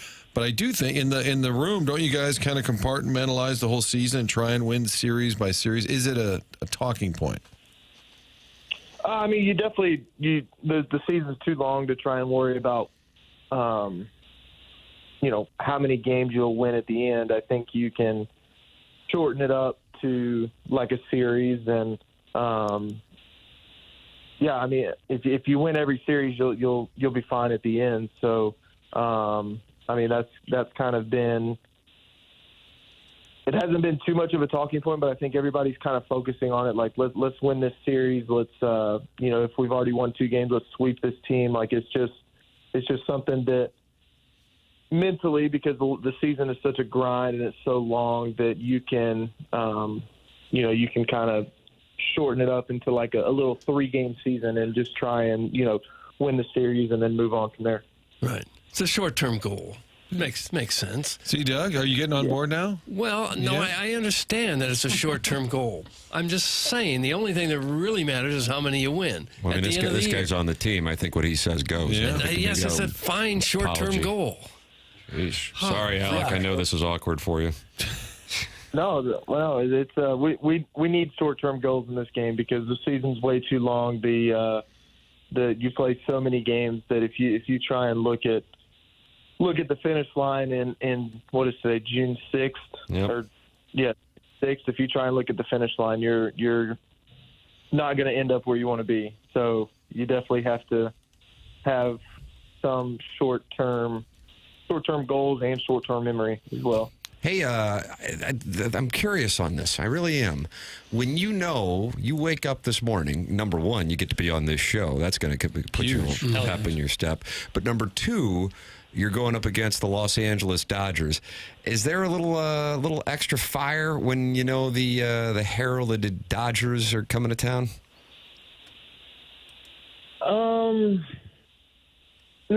Not really. They're another team, right? I mean, they've got some really good players, and they've got obviously the Otanis and the Freemans and the Yamamotos and stuff like that. But I think we can go back to let's just win the series. Let's just try and win the series. Let's win today and then worry about tomorrow. And then because they're just another team. They got to put their pants on one leg at a time. So, we know they're going to be good. We know they're going to be they're going to sling it. They're going to pitch it. So we're just going to have to go out and play our best brand of baseball, and we'll be able to compete with them. How about for yourself? More playing time for sure right now, Walker being out, but just over the last few weeks, more opportunity. You've had more hits. I know we had you on, I think it was right after the Philly doubleheader. God, there's been a lot of doubleheaders, but how would you assess your season? It's moving along. I think I'm in a good spot now where it's, like you said, I'm getting that more regular playing time. I'm playing multiple positions on defense. Like I'm kind of mixing it around to get me in the lineup. So, I think that's the biggest thing for me is just being able to play as much as I can and get as many at-bats as I can. And, but I think I feel like I'm in a good spot offensively. I think my approach is starting to become dialed in, and it's a lot easier to do it with more consistent at bats. So it's in a good spot right now. Obviously, we get like I keep saying, we got a long way to go. So we'll see how it ends. But just excited to be in there every day. Were you guys still on the field during the Wilson Contreras post-game interview with the cat on the field? He got a little excited, might have used an F word, might have used an S word, but I said, that's just Wilson being fired. Was the team, did you guys hear him with his lively discussion on the field with the cat? No, I didn't hear it. I poured the water on him and then got myself soaking wet, so I had to go in and change, but no, that's Wilson. He's gonna play. He's gonna play with fire. He's gonna, say what he feels, say what he believes, and he's not gonna think twice about it. So he's a lot of fun to be around as a teammate, and just being on the field with him is a lot of fun. He plays with a lot of fire, and I think that's something that has contributed to a lot of wins this year. As we're sitting here, Martin, it's in a stunning development. Stephen A. Smith is on First Take right now, and they're showing Busch Stadium, and Molly Querum and Doug's guy, RC, are breaking down what took place with the first pitch yesterday. Will Compton there along with Taylor Lewin, and the first pitch got away. Did you get a chance to observe that?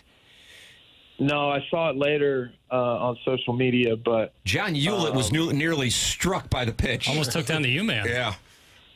Yeah, I saw that. That's, baseball's one of those games. I feel like if you take any athlete and put them on a mound or put them in a batter's box, they're not going to look too much like an athlete anymore. So it's just something that it's hard to do. It's really hard to do. It's hard to play at the major league level for sure, but I'm still stunned at how many grown men can't stand on a pitcher's mound and throw a ball 60 feet to a catcher. Like they've never thrown a rock or a ball or anything in their life. I think they get tight. I think that's what it is. I think it's a mental thing. It must be. It must be. You probably don't think a whole lot about that, do you? You got to clip that off. We'll run it as a promo for the show. Hard-hitting baseball talk. And you got to pitch. You got to pitch again. Who, me? Yes, we're back to you. We're back to you. Yes. No, you guys were just laughing at each other. I was going to let you guys do that. No, that's fair. That's totally very fair. No, I think Doug was saying, like, and you probably don't get nervous throwing a ball. We're like, yeah, probably not. Not at this point. No, not really. It's obviously second nature. Me and the scouts that were talking about the other day, we feel like throwing a baseball should be just like, or just being able to throw. I mean, you said a rock, but just like being able to throw a ball 60 feet should be like it should just be like a skill that you have. You should be able to do it. I'm not saying hard. I'm not saying like, be able to throw 90 miles an hour, but to be able to throw something and hit a decent sized target, like, what was it? Kyle Leahy yesterday, hit a decent sized target from 60 feet. That should be a life skill. Like everybody should be able to. Like you can't vote unless you can throw a baseball that far. So, be a good measuring stick. I think that's something that, I don't know. I mean, maybe teach it in school. Maybe teach it in school. I like maybe that. have A little baseball class at school. Yeah. That's not a bad idea. Can you recall the last time, maybe it was your first major league at bat, I don't know, that you were actually nervous on a baseball field? It's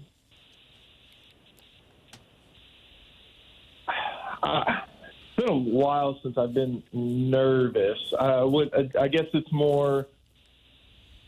I think nervous and anxious are two different things. Like I was definitely in my debut, I was definitely more anxious than nervous. Just to kind of, I don't want to say get it out of the way, but just get my career started, like get off on the right foot. Like I just wanted to do that, and I was anxious to do that.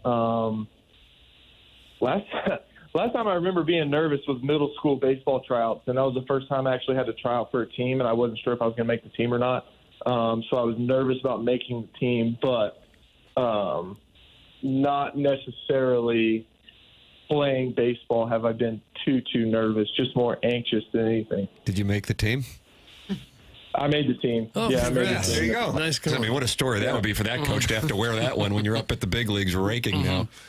Did you ever have one of those I belong here moments early in your career where you hit a home run or something and really realize it really hit you that you're as good as everybody else there?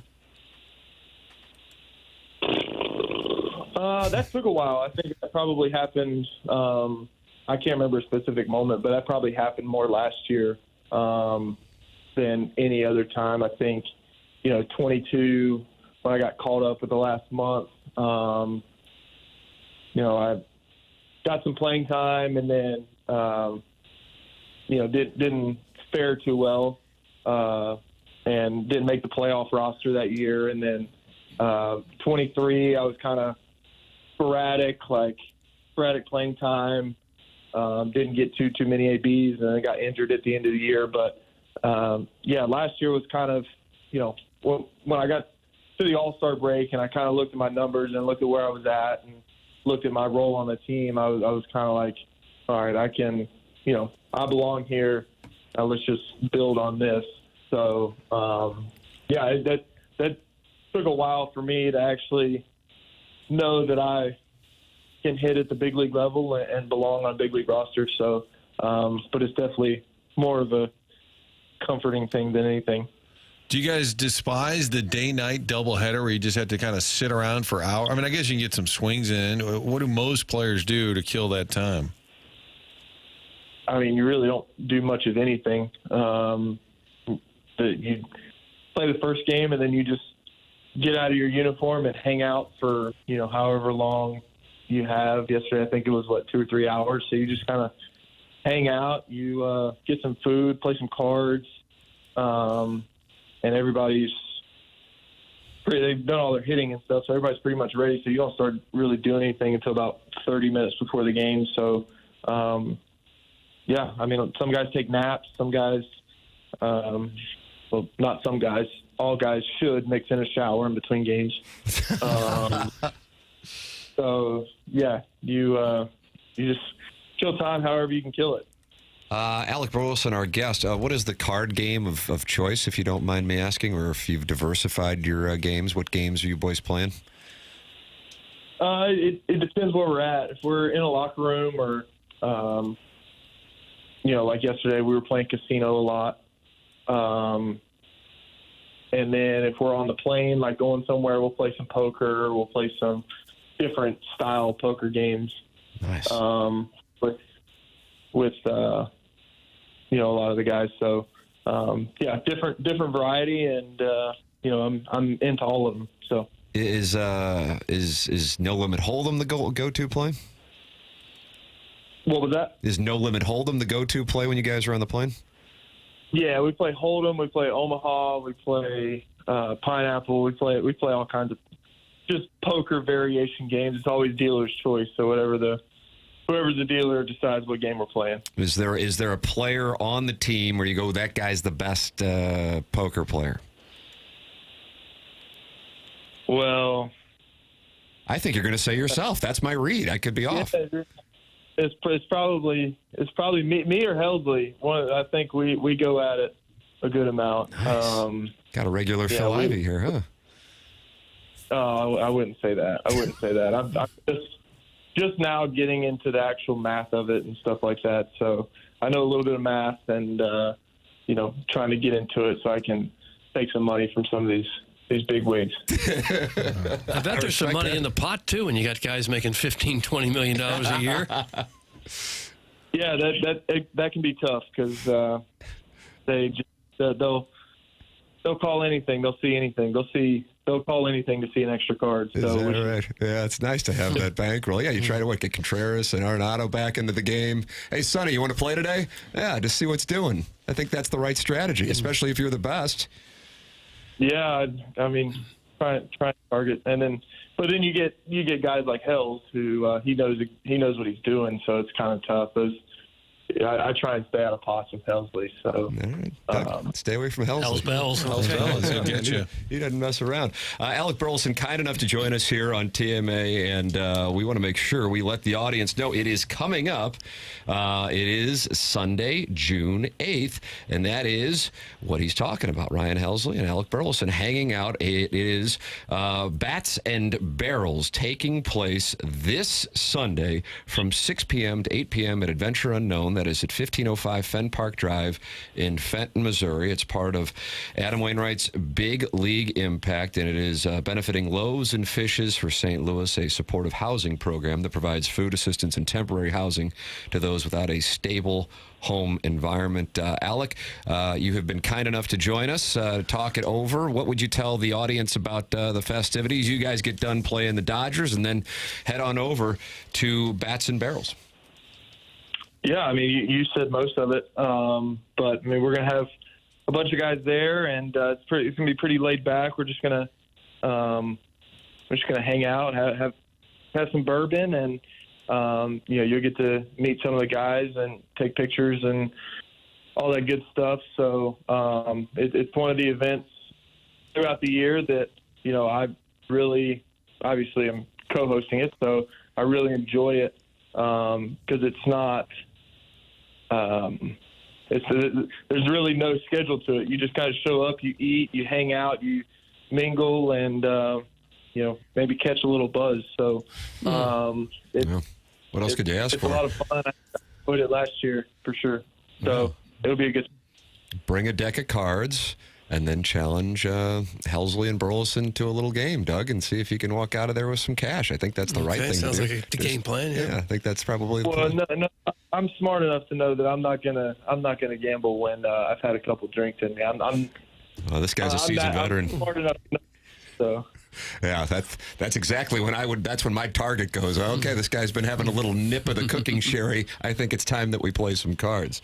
But he's a wise veteran. Alec Burleson, kind enough to be giving back to the St. Louis area along with his teammate Ryan Helsley and members of the Cardinal organization for Bats and Barrels taking place this Sunday from 6 to 8 p.m. You can learn more about it at the Big League Impact website, bigleagueimpact.org. Good luck this weekend against the Dodgers. Thanks for the time, as always, Alec. And we'll look forward to the festivities on Sunday at Bats and Barrels. Appreciate it, man. Thanks so much. Yeah, sounds good. Thank you guys for having me again. Thank you. It's Alec Burleson with us here on the program, Doug, and he is on a mission to take all of Nolan Arenado, Wilson Contreras, and Sonny Gray's money, and I appreciate that. It'd be nice to be in a game with a bunch of guys who make that kind of money and don't know what they're doing. Yeah, but I did notice that he said they don't really care, so they'll just keep calling, so you can't necessarily bet them off the pot, because if they were to lose a $1,000 pot, it would be the equivalent of us losing, a buck. Yeah, that's about what the math, I think, breaks down to. Went to East Carolina. Pirates. Alec Burleson. Pitcher and an outfielder. Most famous East Carolina alumni. Anybody know? I don't think there's no way you're going to ever guess. Vince McMahon. Wow. Oh, really? And Linda McMahon both went to East Carolina. Sandra Bullock. Oh, really? Wow, East again? Carolina, yeah. Pretty good. That's pretty good.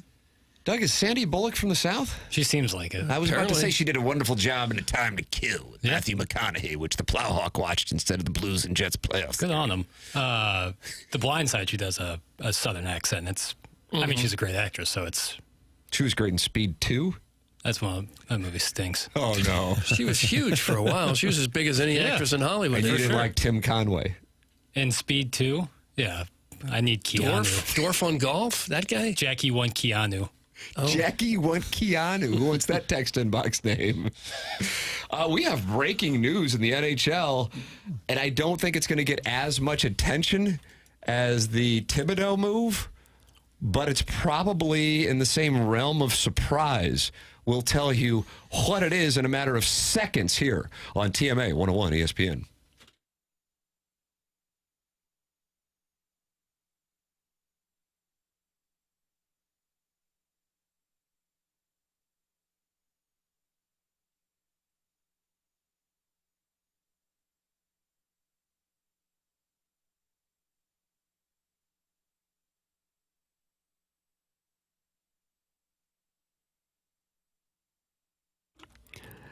TMA is brought to you by St. Louis-based Stifel, a leading wealth management and investment banking firm. Stifel is the firm where success meets success and has been since 1890. Founded in downtown St. Louis way back in 1890. Still there today. Same street the company is headquartered on then. It's still there now. Proud to have called St. Louis home for 135 years. Stifel partners with the Cardinals and the Blues and also the Stifel Charity Classic. And they sponsor Stifel Theater. The Stifel is honored to support the city, the people, and their future. With financial advisors in 12 offices across the region, Stifel helps clients right here in St. Louis and nationwide manage their hard-earned wealth. Stifel also provides banking, lending, and trust services, and as a full-service investment bank. Basically, when it comes to finance, Stifel has you covered. As one of the fastest-growing wealth management firms in the world, their tagline is, where success meets success. Stifel Nicholas & Company Incorporated, member SIPC and NYSE.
Perfect for the weekend.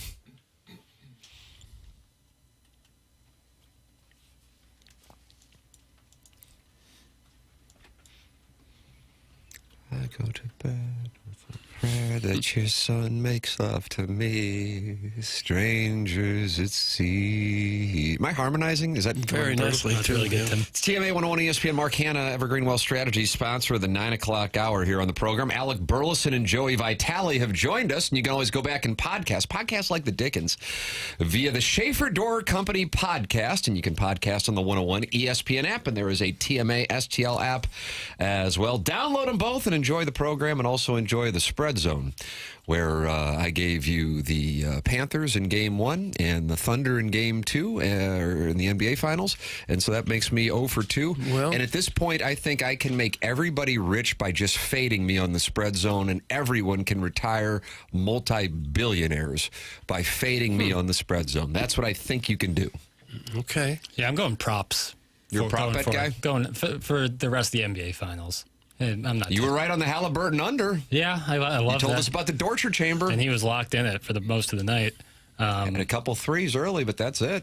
I got scared there for a second, but I had faith. I knew what was going on. The Dorcher chamber wasn't going to let him inside. I mean, you could literally see it. He was, anytime they switched on to him, it was clamps. But yeah, props. It's bad. Well, the spread, money line even. It's just like, I don't know. Pacers really change things up the way they come back. They could backdoor cover almost every game. So we'll just go props going forward. Basketball stops being fun when you're playing against a guy who's playing good defense. It really does. He's like right in your face. Stinks. It's just no fun. It stinks. It's no fun for Pete DeBoer in the NHL because he has been terminated by the Dallas Stars, despite that over the last 3 seasons, the Stars had the best record in the NHL and made it to 3 straight Western Conference Finals. I would imagine pulling Jake Ottinger in Game 6, which was their elimination game against the Oilers, is something that Dallas and perhaps some teammates said, okay, that isn't the way we're going to run things around here. And so Pete DeBoer, the wizard of Game 7s, but oftentimes coming up short in Game 6s in conference finals, is no longer the Dallas head coach. How about that? I'm surprised by that. Yeah. Even though they keep getting to the Western Conference Final and losing, that's still a pretty good bar. I mean, Thibodeau, the argument there in New York was that they're not going to get over the hump with him. And maybe that's the same argument here, but geez, the West is loaded. And to be able to win 2 series every year is pretty good. And so let me ask you this then, point blank.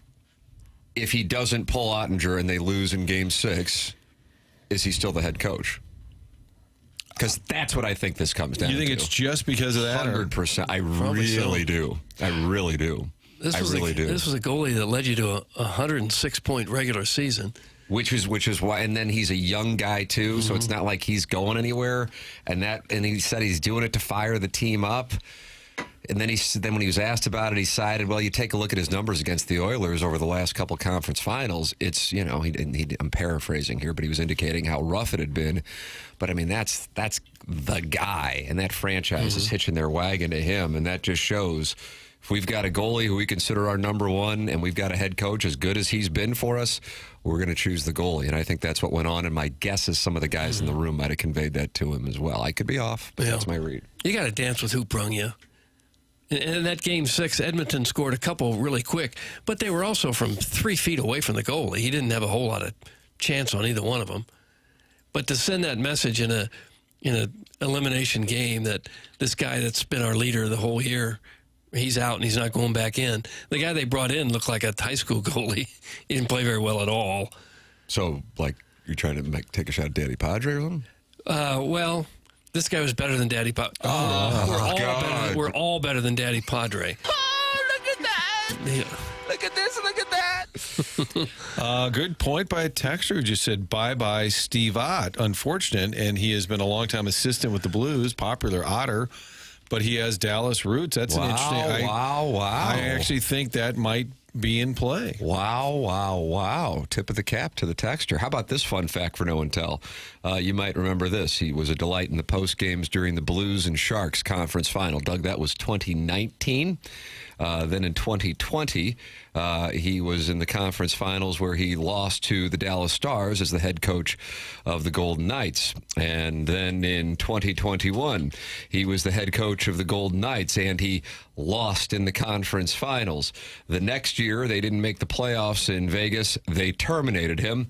Then he went to Dallas, and in 2023, he lost in the conference finals to his former team, the Golden Knights. And then in 2024, he lost in the conference finals to the Edmonton Oilers, and just a couple weeks ago, lost in the conference finals again to the Edmonton Oilers. 6 of the last 7 conference finals has featured Pete DeBoer coaching a team and losing in the conference finals. What an odd stat to be the mayor or the wizard of Game 7. The Game 7 record's just absurd. 9-0, I think it is. And to have that on your resume, you can kind of puff your chest out, and then people say, yeah, you're the guy who always loses in the conference final. I'm of the belief that he should be given credit for getting teams there over a long season. Couldn't agree with more, sir. Crazy things happen in series. Even if it happens 6 times in the last 7 years, it's not his fault. Not his fault. Have nothing to hold their heads down for, except they didn't play that well, and they gave away this World Series. Yeah, and it's hockey's a player's game. It's not the coach's game. I think you can make the argument that football is largely a coach's game, but hockey's about the players. Baseball's certainly about the players. Sounds you like just don't script that you're much. on the Paul Maurice train of the players should be shaking hands and no coaches. Well, I don't really care who shakes hands or not. I would just think you would judge a coach or a player over what they do over an entire season, not a crazy bounce of the puck in a Game 6. Listen, turkey neck. Ouch! That was aimed at me. Or DeBoer. I don't know. Well, there are probably a lot of other nervous coaches around the league now, knowing DeBoer will coach somewhere if he wants to. So wherever he goes, they're going to the conference final next year. I think a lot of teams would love to go to the conference finals.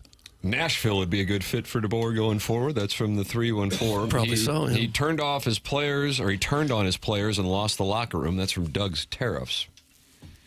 I think he can get a little combative. Remember, Hitch used to get sideways with him. Yeah, and that might be why he's got a short shelf life and all these stops. But, I mean, you can't argue I'm still with shocked. what he's been able to do. I God bless America. I knew that wasn't a popular move and caught some hell, but when you have the best record in the NHL over the last 3 years and you've gone to the conference finals, God bless. You know, and they're also not losing like these butt asses. I mean, VGK won the cup, and then the Oil, back-to-back years. I don't know, man. I don't know. And he's going to get a job somewhere else. I wonder what your boy Strict Nasty would say about the possibility of Ott going to Dallas. And somebody else shot it down and said they're not in a position to hire a novice coach. I was wondering. That's what I was wondering. He would be a first-time head coach for sure. That's a factor. I'm not saying he's getting the job, but I think he for sure would get consideration. I mean, when jobs are open in the NHL, his name does get mentioned. He was here with Berube. He's been with Monty. Was with Bannister. He's been on that staff for a while, pretty well known around the league. I think he's going to at least be in the mix in Dallas. But they do in the NHL, for the most part, hire these recycled coaches who have been in a million places. Ott's probably anxious to go to get his shot, too, because he's seen the Blues make a few changes, and he was obviously not the guy that got the job. So, Dallas Stars radio analyst Bruce, do you pronounce it Levine, Doug, or Levine? I've always said Levine. A name to keep an eye on is Neil Graham, who is the current head coach of the Texas Stars. That's their equivalent of Springfield for the Blues. The organization loves the way he handles younger players, has great communication skills as well. Oh, yeah. He also wins. That's from Bruce. Don't say, oh, yeah, he also wins. You don't like that? Like you just thought of that. Oh, by the way, just stop saying it Okay, let me ask you this. Do you have a bigger problem with oh, yeah, or I have a bigger problem with Okay. Why? Because you're just telling us right away. Thank you. So he wins, and Pete DeBoer didn't win enough. Well, I'll tell you this: that Neil Graham is. All the Dallas fans are saying Neil Graham's going to be the next guy. So, I do prefer a team when they fire somebody that they have a plan, that they have somebody in mind. Mm-hmm. I'm surprised Seth Goldcamp's name hasn't come up because he's proven to be a winner with Design Air. You think he's going to coach the Dallas Stars, Seth Goldcamp? He's done a great job of coaching the handsome repairman at Design Air. When it comes to heating and cooling, you got to trust the name that's been around longer than all of us. Design Air Heating and Cooling, proudly serving the area since 1904, over a century of keeping homes comfortable and customers happy. They're not just another HVAC company. They're the longest-running sponsor on TMA, and that loyalty says a lot. At the helm, of course, the head coach, Seth Goldcamp, leading a team that truly values integrity. At Design Air, they believe in honest work. You'll never be sold something you don't need. Whether you're dealing with the St. Louis cold or the summer heat, they've got your back with dependable service and no-pressure solutions. Visit DesignAirService.com and schedule your service today. Design Air, comfort you can count on since 1904, and the home of the handsome repairman. Email in for the Design Air Heating and Cooling email today, coming your way in about 50 minutes here on the program. 40 minutes, hell, I don't know. The morning after at InsideSTL.com. It is 10:09. That's what threw me off, because Martin has to leave, and you got this onboarding that you're doing. Up against it, yeah. A lot of texts coming in. Should we start without you? I do like the phrase "up against it." You like it? It works in so many different applications. We're usually up against a break. Mm-hmm. I like when the texters just say "time to take a break." That's when they don't like. I believe the topic. that's a Joe Buck reference drop. There was some awkward conversation. No, Time to take a break. Right. So he wanted out of the conversation at that moment. Maybe that's what the cat should say to Wilson Contreras the next time he said, "We will F them." He said, God. "Okay, time to take a break." I can't love that Wilson Contreras soundbite anymore. I mean, we can everybody in God. Burleson sits right next to him, so he gets all of this Contreras stuff probably pretty regularly. You got 50 minutes to get your text name with Jackson, and then it's over. Then you're not getting one until July 1st. So this is it. 50 minutes, send them in. If you don't have a text name saved in the Air Comfort Service text inbox, 314-399-9646. You got 50 minutes to get it done. Martin's got onboarding coming back with the 10 o'clock hour here on TMA 101 ESPN.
This is Jackson with a Sports Center update driven by Johnny Londoff Chevrolet and Johnny Londoff Autoplex. Game 2 of the Stanley Cup is right here on 101 ESPN this evening with pregame starting at 6:30, puck drop at 7, Oilers and Panthers Game 2. That was another Sports Center update driven by Johnny Londoff Chevrolet and Johnny Londoff Autoplex, seen at Londoff.com. Chevy, together we drive. Are you kidding me?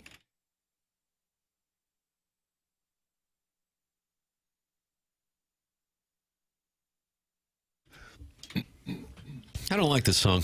You don't like it? I don't like it. Really? I realize I'm in the minority. This isn't chastising you for it. It's an incredibly popular song.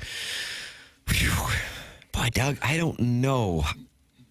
I'm going to say 95 to get me 94, 96. 96. Whew. Whew.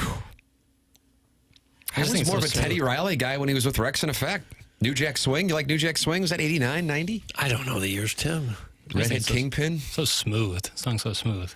That kind of era. Pump It Hottie. That brought Hottie into the mainstream lexicon. Redhead Kingpin, Jackson. I'll look him up. You'll enjoy him. All right. The last thing you told me to look up musically was Gore, and that was a expedition. Who am I looking up? Hottie? Redhead? Redhead Kingpin. Redhead. And his hit song was Pump It Hottie. And that then led to the mainstream incorporating a word that is now commonly used. But at the time, it was not. Pump It Hottie. Pump it. I know the return music for the next segment. There you go. So, you got to go. Tim is so darn good with the years. That's from Don Hoffman, who is Jackson's favorite texture communicator into the program. Yeah. Doug, on this program, we've been monitoring Michelle Beadle's unhappiness with with a variety of programs that she has been on and let go from. The most recent one, she found out via Stephen A. Smith appearing on Howard Stern that she was no longer hosting her show on Mad Dog Radio on Sirius XM. Okay. Mad Dog is a friend of the audio on this program, and he addressed the fact that she was caught off guard by the termination and then still on the air later on that afternoon here. This is Chris Russo. Okay, I'd like to hear it. Now, as far as how this was handled, because I know that has everybody bothered, again, there is no easy way to do this. When you decide to make a change, just make the change. Don't give the folks who you are changing from the opportunity to say goodbye, because it never works. In most cases, this becomes a nasty and an ugly situation. And by all reports, it sounded like a little bit that today. And so I've come to the conclusion, and I didn't really have anything to do with the timing of this. I didn't know how they were going to handle Michelle and Cody. But if they ask me in the future, I'm going to say, guys, listen, it's going to be unpleasant no matter how you do it. It's not. It's bad for us. It's bad for the fans, and it's terrible for the two people that you're replacing. The best bet in the future is just be upfront with them, guys. We're making a change. It's going to happen in the foreseeable future. We would prefer that you not go on and knock us. I will tell you who the person is if you want to know that badly before we make the change. Okay. They didn't tell Michelle and Cody who that person was. I guess that was why that would be a big factor. I have no idea. Did it make a big difference? How about if it was Bob Costas? Does it make a difference? Who cares who the person is they're going to replace you with? Doesn't make a difference. Bob Costas, it could have been Larry King from the grave. Who cares? No. Doug, Larry King from the grave. Was there a sound effect at the end, by the way? A little thump. There was a thump. Now, does he run that whole station? He doesn't run anything. No, They just named it I think after they him. just use his name. You know, Doug, you enjoy Sirius XM Channel 12, the Kelly Clarkson channel. I don't think Kelly Clarkson's running that. Right. No. John Mayer, Channel 14. I thought he might have some input into it. No, I think let's just brand it and then go forth. I have to say, it's a tough spot. I will say this. This is Martin would enjoy this because this is logistics, and I would imagine he would agree with this. Doug, I know you agree with it because we've, experienced it. The way that this historically is done is you don't get the chance to come on the air after you've been whacked because the fear is that you're going to attack the station. Or the parent company, as is the case here with the situation with Sirius XM and Michelle Beadle and her program. I remember when we were leaving KFNS at the end of 2021 to come over here, KFNS ownership, which was Dave Zobrist, incredibly nice guy. We stayed on. Now, we were leaving, and I think we still had a month left on our deal. That's what it was. Mm-hmm. And he got calls from people he didn't know in radio, because he wasn't like a radio guy, saying, you can't let these guys be on the air. And he's like, oh, I trust him not to crap on us. Right. And we didn't, and we wouldn't. I mean, but you don't know. Right. And I have to tell you, when she was on 2 days ago, the morning of Stephen A. Smith telling Howard Stern that he's replacing her, and on top of it, what Mad Dog's talking about is, what does it matter if it's Bob Costas or Larry King from the grave? The history between Michelle Beadle and Stephen A. Smith is what intensified it. And that goes back to the Ray Rice video and her comments that got him suspended, and so on and so forth. That's just kind of an industry standard thing. And also, unfortunately, there's never any way to do it. The weird thing about our industry is, if you're in the know, the metric that matters is the advertising revenue. It's a business just like any other business, and more times than not, the people involved in the shows are aware of their advertising revenue, but the public isn't aware of that, and that is the number that trumps everything. And so Stephen A. Smith is going to lead to more money. That doesn't mean Michelle Beadle's a bad person or a bad host, but that's why moves are made, and the public isn't privy to that. But if a pitcher is sent down and he's got a 7 ERA, everybody kind of goes, okay. Or if a guy's called up and he's got like a 1.2 ERA, everybody goes, oh, see, there's the numbers. But the numbers in our industry aren't public. So that's the deal. Just giving you a little inside baseball / logistics. But I was surprised that she was on the air the afternoon after finding out that she was being let go. Yeah, pretty risky. You got to really trust the people to do that. And her contract, I'm sure, is not anywhere close to being over. No, she's up at the end of August or early September, something like that. So she'll still get paid, even though she's not on the air. That's right. That's right. 314-399-9646. That's how you can text. And you got the Michelob Ultra YouTube chat, youtube.com/TMASTL. And you can email in for our Design Air Heating and Cooling email today, the morning after, at InsideSTL.com. James Carlton, longtime sponsor here on TMA. My insurance agent, 425 5-star reviews for James and his team in Webster Groves. I got this text yesterday walking out of the studio, Doug. Caller Ellen saying the following: as of June 15th, I am a James Carlton client. Really? That guy is unbelievable, and I'm saving almost $1,000 a year. It's about time I listened to you. Caller Ellen.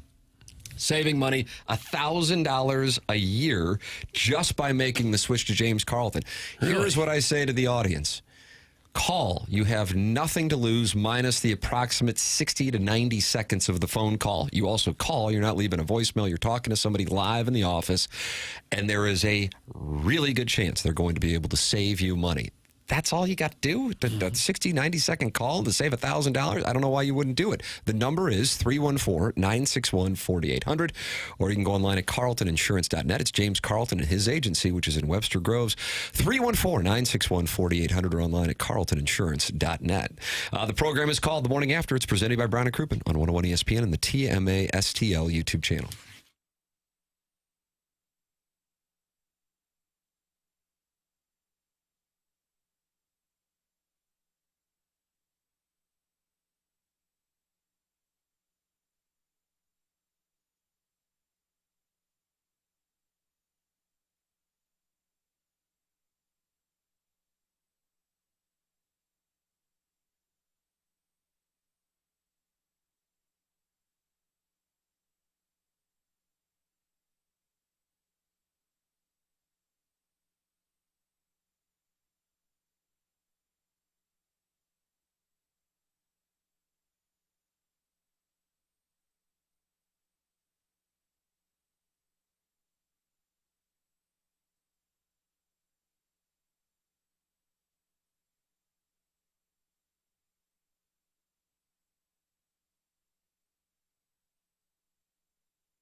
Doug, this is Redhead Kingpin Pumpin' Is it Hottie. really? Okay. Yeah.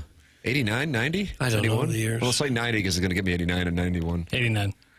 Whew. He's dancing again. Jackson's dancing again. I think that's more of a bop. Thank you, Jim. That's exactly right.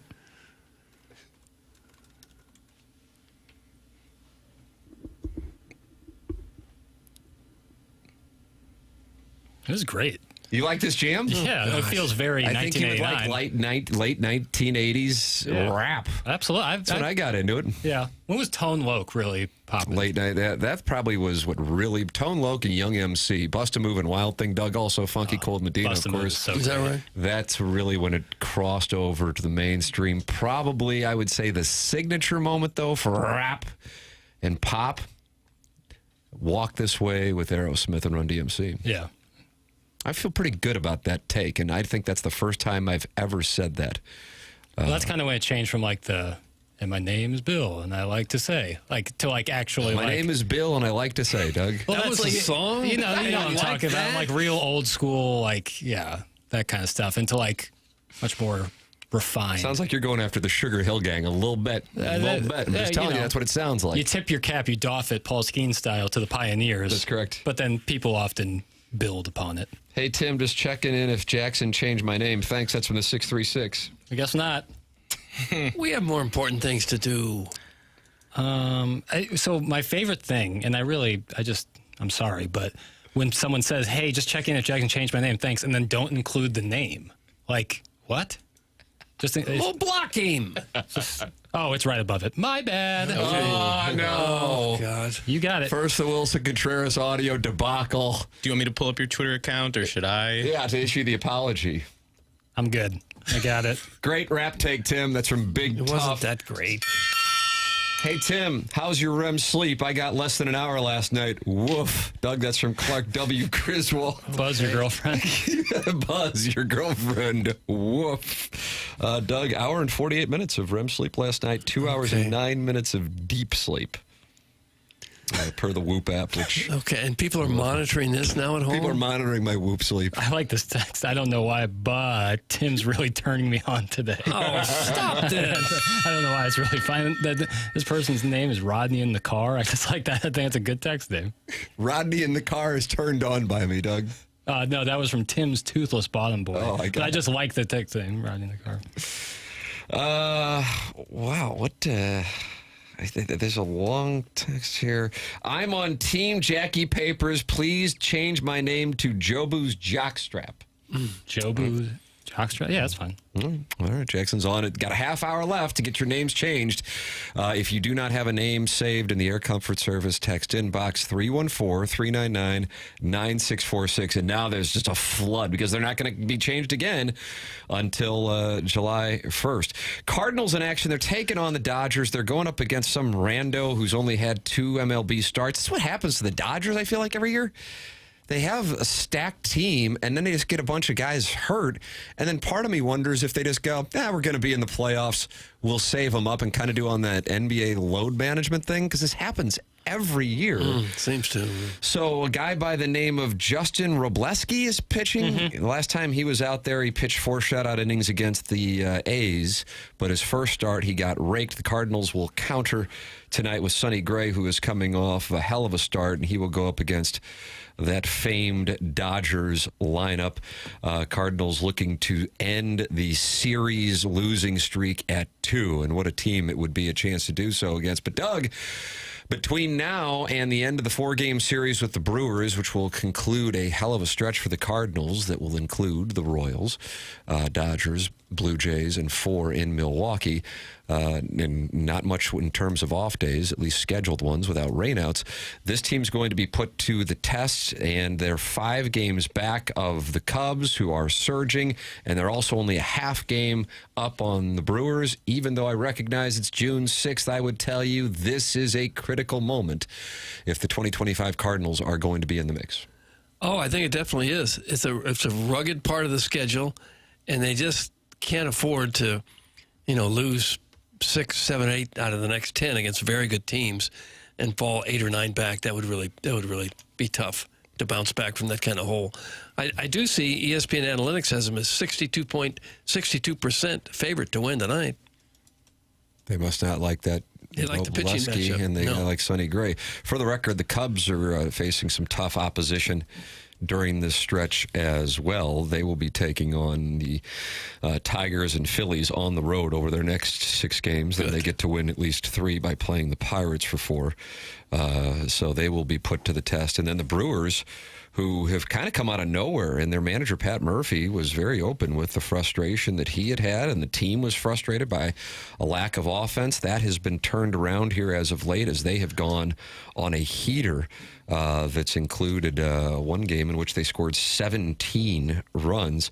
The Brewers will be taking on the Padres and Braves before they get the 4 games with the Cardinals. Then they get 3 in Chicago and 3 in Minnesota. So Milwaukee will be put to the test themselves as well. So while the Cardinals are dealing with some tough opposition, their teams in the National League Central that they're competing with are also doing so. Cardinals will get the Dodgers tonight, tomorrow, whereas they deal with the rookie Robleski to this evening. They'll be facing Yoshinobu Yamamoto on Saturday, and then Dusty May on Sunday, and that's when we expect to see McGreevy going for the Cardinals. Fetty tomorrow, Gray tonight. Cardinals and Dodgers in St. Louis. I'll say this, there is a storm coming through southwest Missouri that's now making its way to St. Louis, and then it's supposed to rain later on as well. So I don't know if they're going to be dealing with another possible rain out. No. Gosh, we need that retractable roof. I think it's neck fan night tonight, too, if I'm not mistaken. It is. It is? Mm-hmm. What is it, Chairman? Like a wearable neck fan. Oh, is that right? Yeah. For when you get a little warm from the nachos, you just turn that bad boy on. And so if your body heat goes up because of a helmet nacho, this cools you down? Yep. Special project, if you ask me. Okay. Well, it's nice to finally get some rain around here. It's unbelievable. It's supposed to rain all afternoon. Now, this is according to the weather app, but I am looking at the radar as well. This is what nerd golfers do. They have a weather app up on, or they have a radar on their phone, and there is a storm that right now is just southwest of St. Louis, and it extends all the way back west of Tulsa. So it's a big one coming through. I don't know if it's going to hit us or not, but the projections say it's going to hit us. Hopefully it would stop by the time first pitch for the Cardinals and Dodgers. All right, it is TMA. It's presented by Brown and Crouppen. 10 o'clock hour here on 101 ESPN.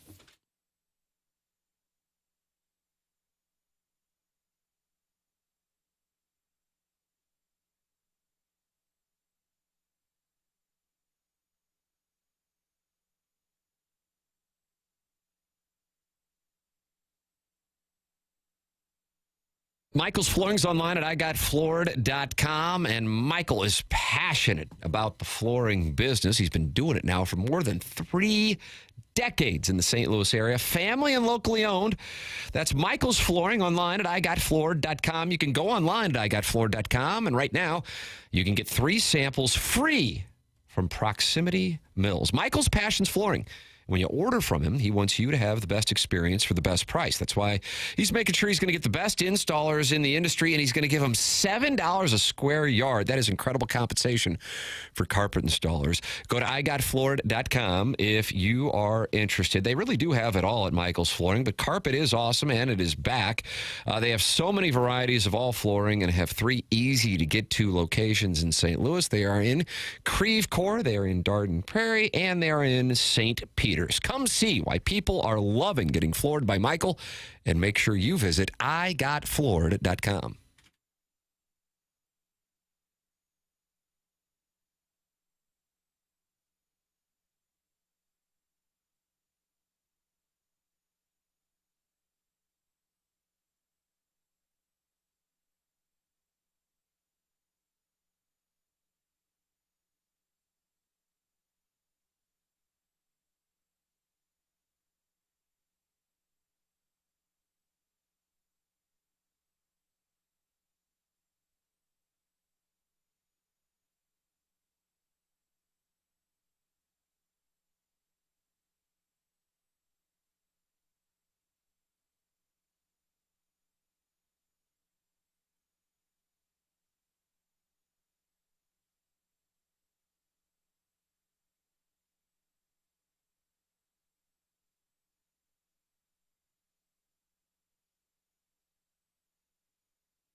So this is kind of what I was talking about earlier.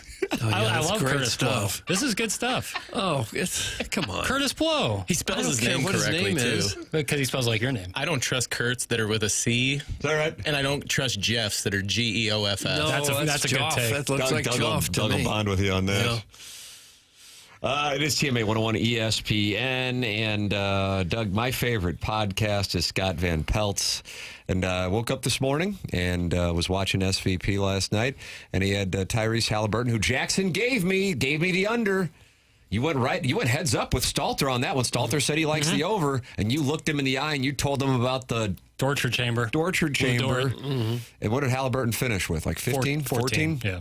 Well, he had the most important two. For sure. And SVP has Halliburton on the set. And Doug, this is how the exchange went. Okay. The other night on the show, I put my hand up and I said, look, I was late to the party on it. Yeah, you're a real one for that. Well, yeah, I heard that. You're a real one for that. Well, but a lot of your counterparts won't admit that now. Well, so okay, now I'm going to give myself a little wiggle room here and say you guys are under 500 at Christmas. Am I right? Yo, we were rough. Okay, we were rough. So were you bad at the start? We were. Okay, so all I said is I was a little late to the party, but I put my hand up. We were late to the party too. Okay, well then I'm going to be. I'll be a real one right now. Every single note I had on this card getting ready for this show was about Oklahoma City winning this game. And I'm sitting here with you.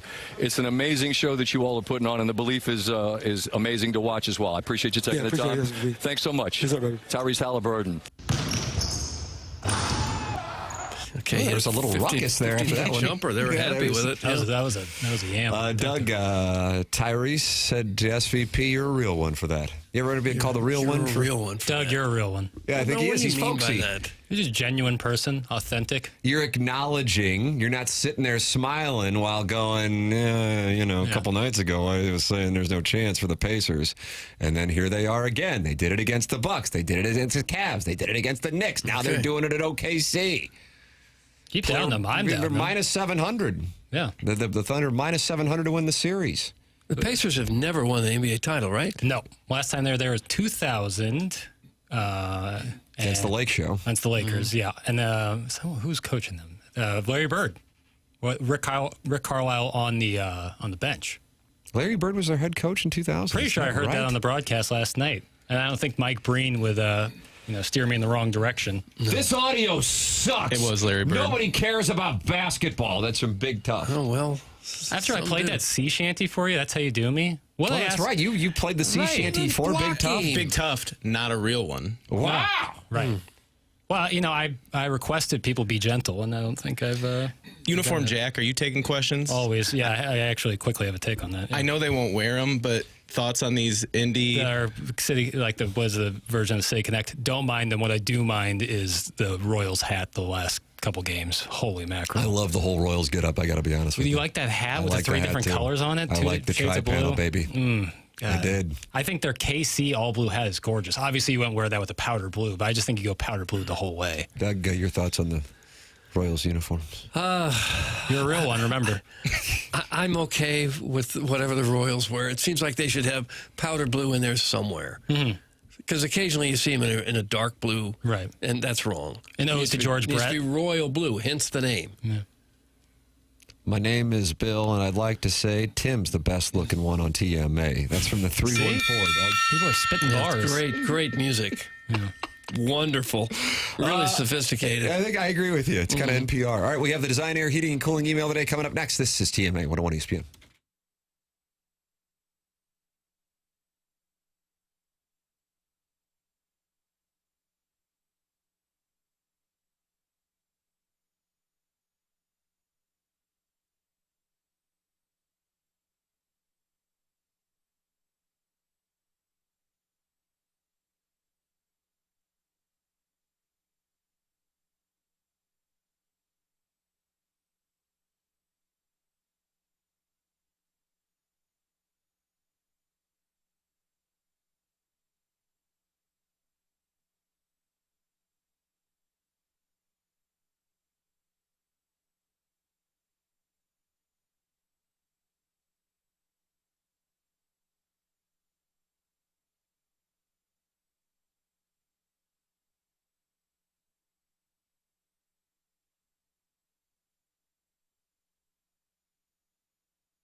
Hey, this is Jackson with a Sports Center update. That's brought to you by Saliga Heating and Cooling. Well, your Redbirds are back in action tonight, taking on the L.A. Dodgers following the split of the twin bill yesterday with the Royals. Cardinals take on the Dodgers tonight at 7:15 p.m. with Sonny Gray toeing the slab for the Redbirds. That was our Sports Center update brought to you by Saliga Heating and Cooling, a Daikin heating and air conditioning dealer.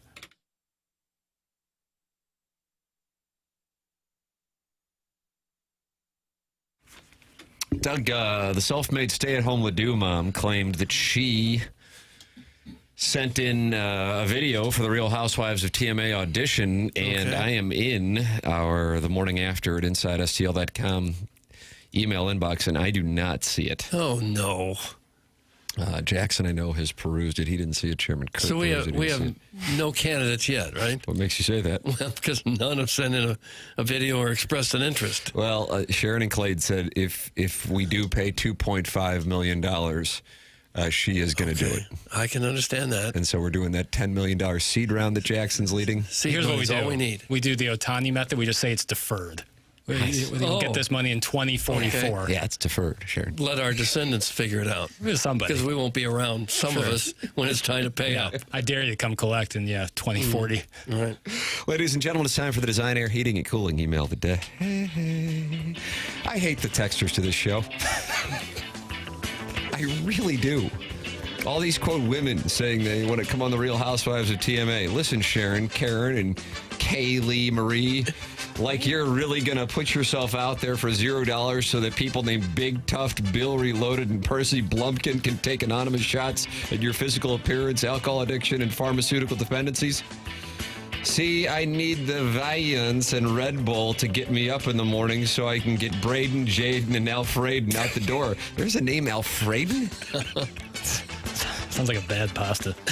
Out the door to Immaculata on time, and I need the Franzi and Benzos at night to hit the sex quota that's written into my lavender marriage prenup. Marriage prenups are written in lavender? I don't know. A lavender marriage is kind of like the opposite of a beard situation. Which would be what? Like traditional marriage? Like what? I can't believe I've never heard that. Like all three of us have never heard it, and Chairman Kurt's going to school us. I think it's when a gay gentleman marries a woman just like for show. It's not a true.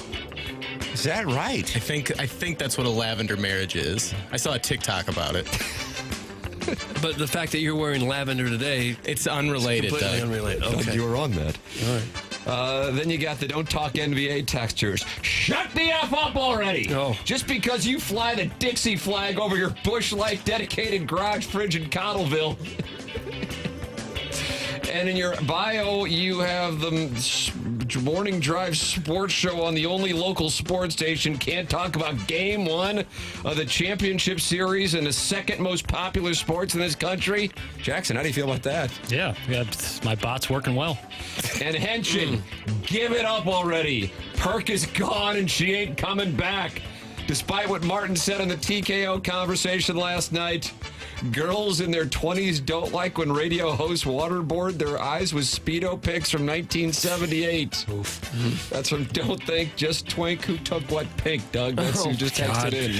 Who took wet pink? Good morning. About 24 hours ago, you guys were talking about Miller Park in Milwaukee.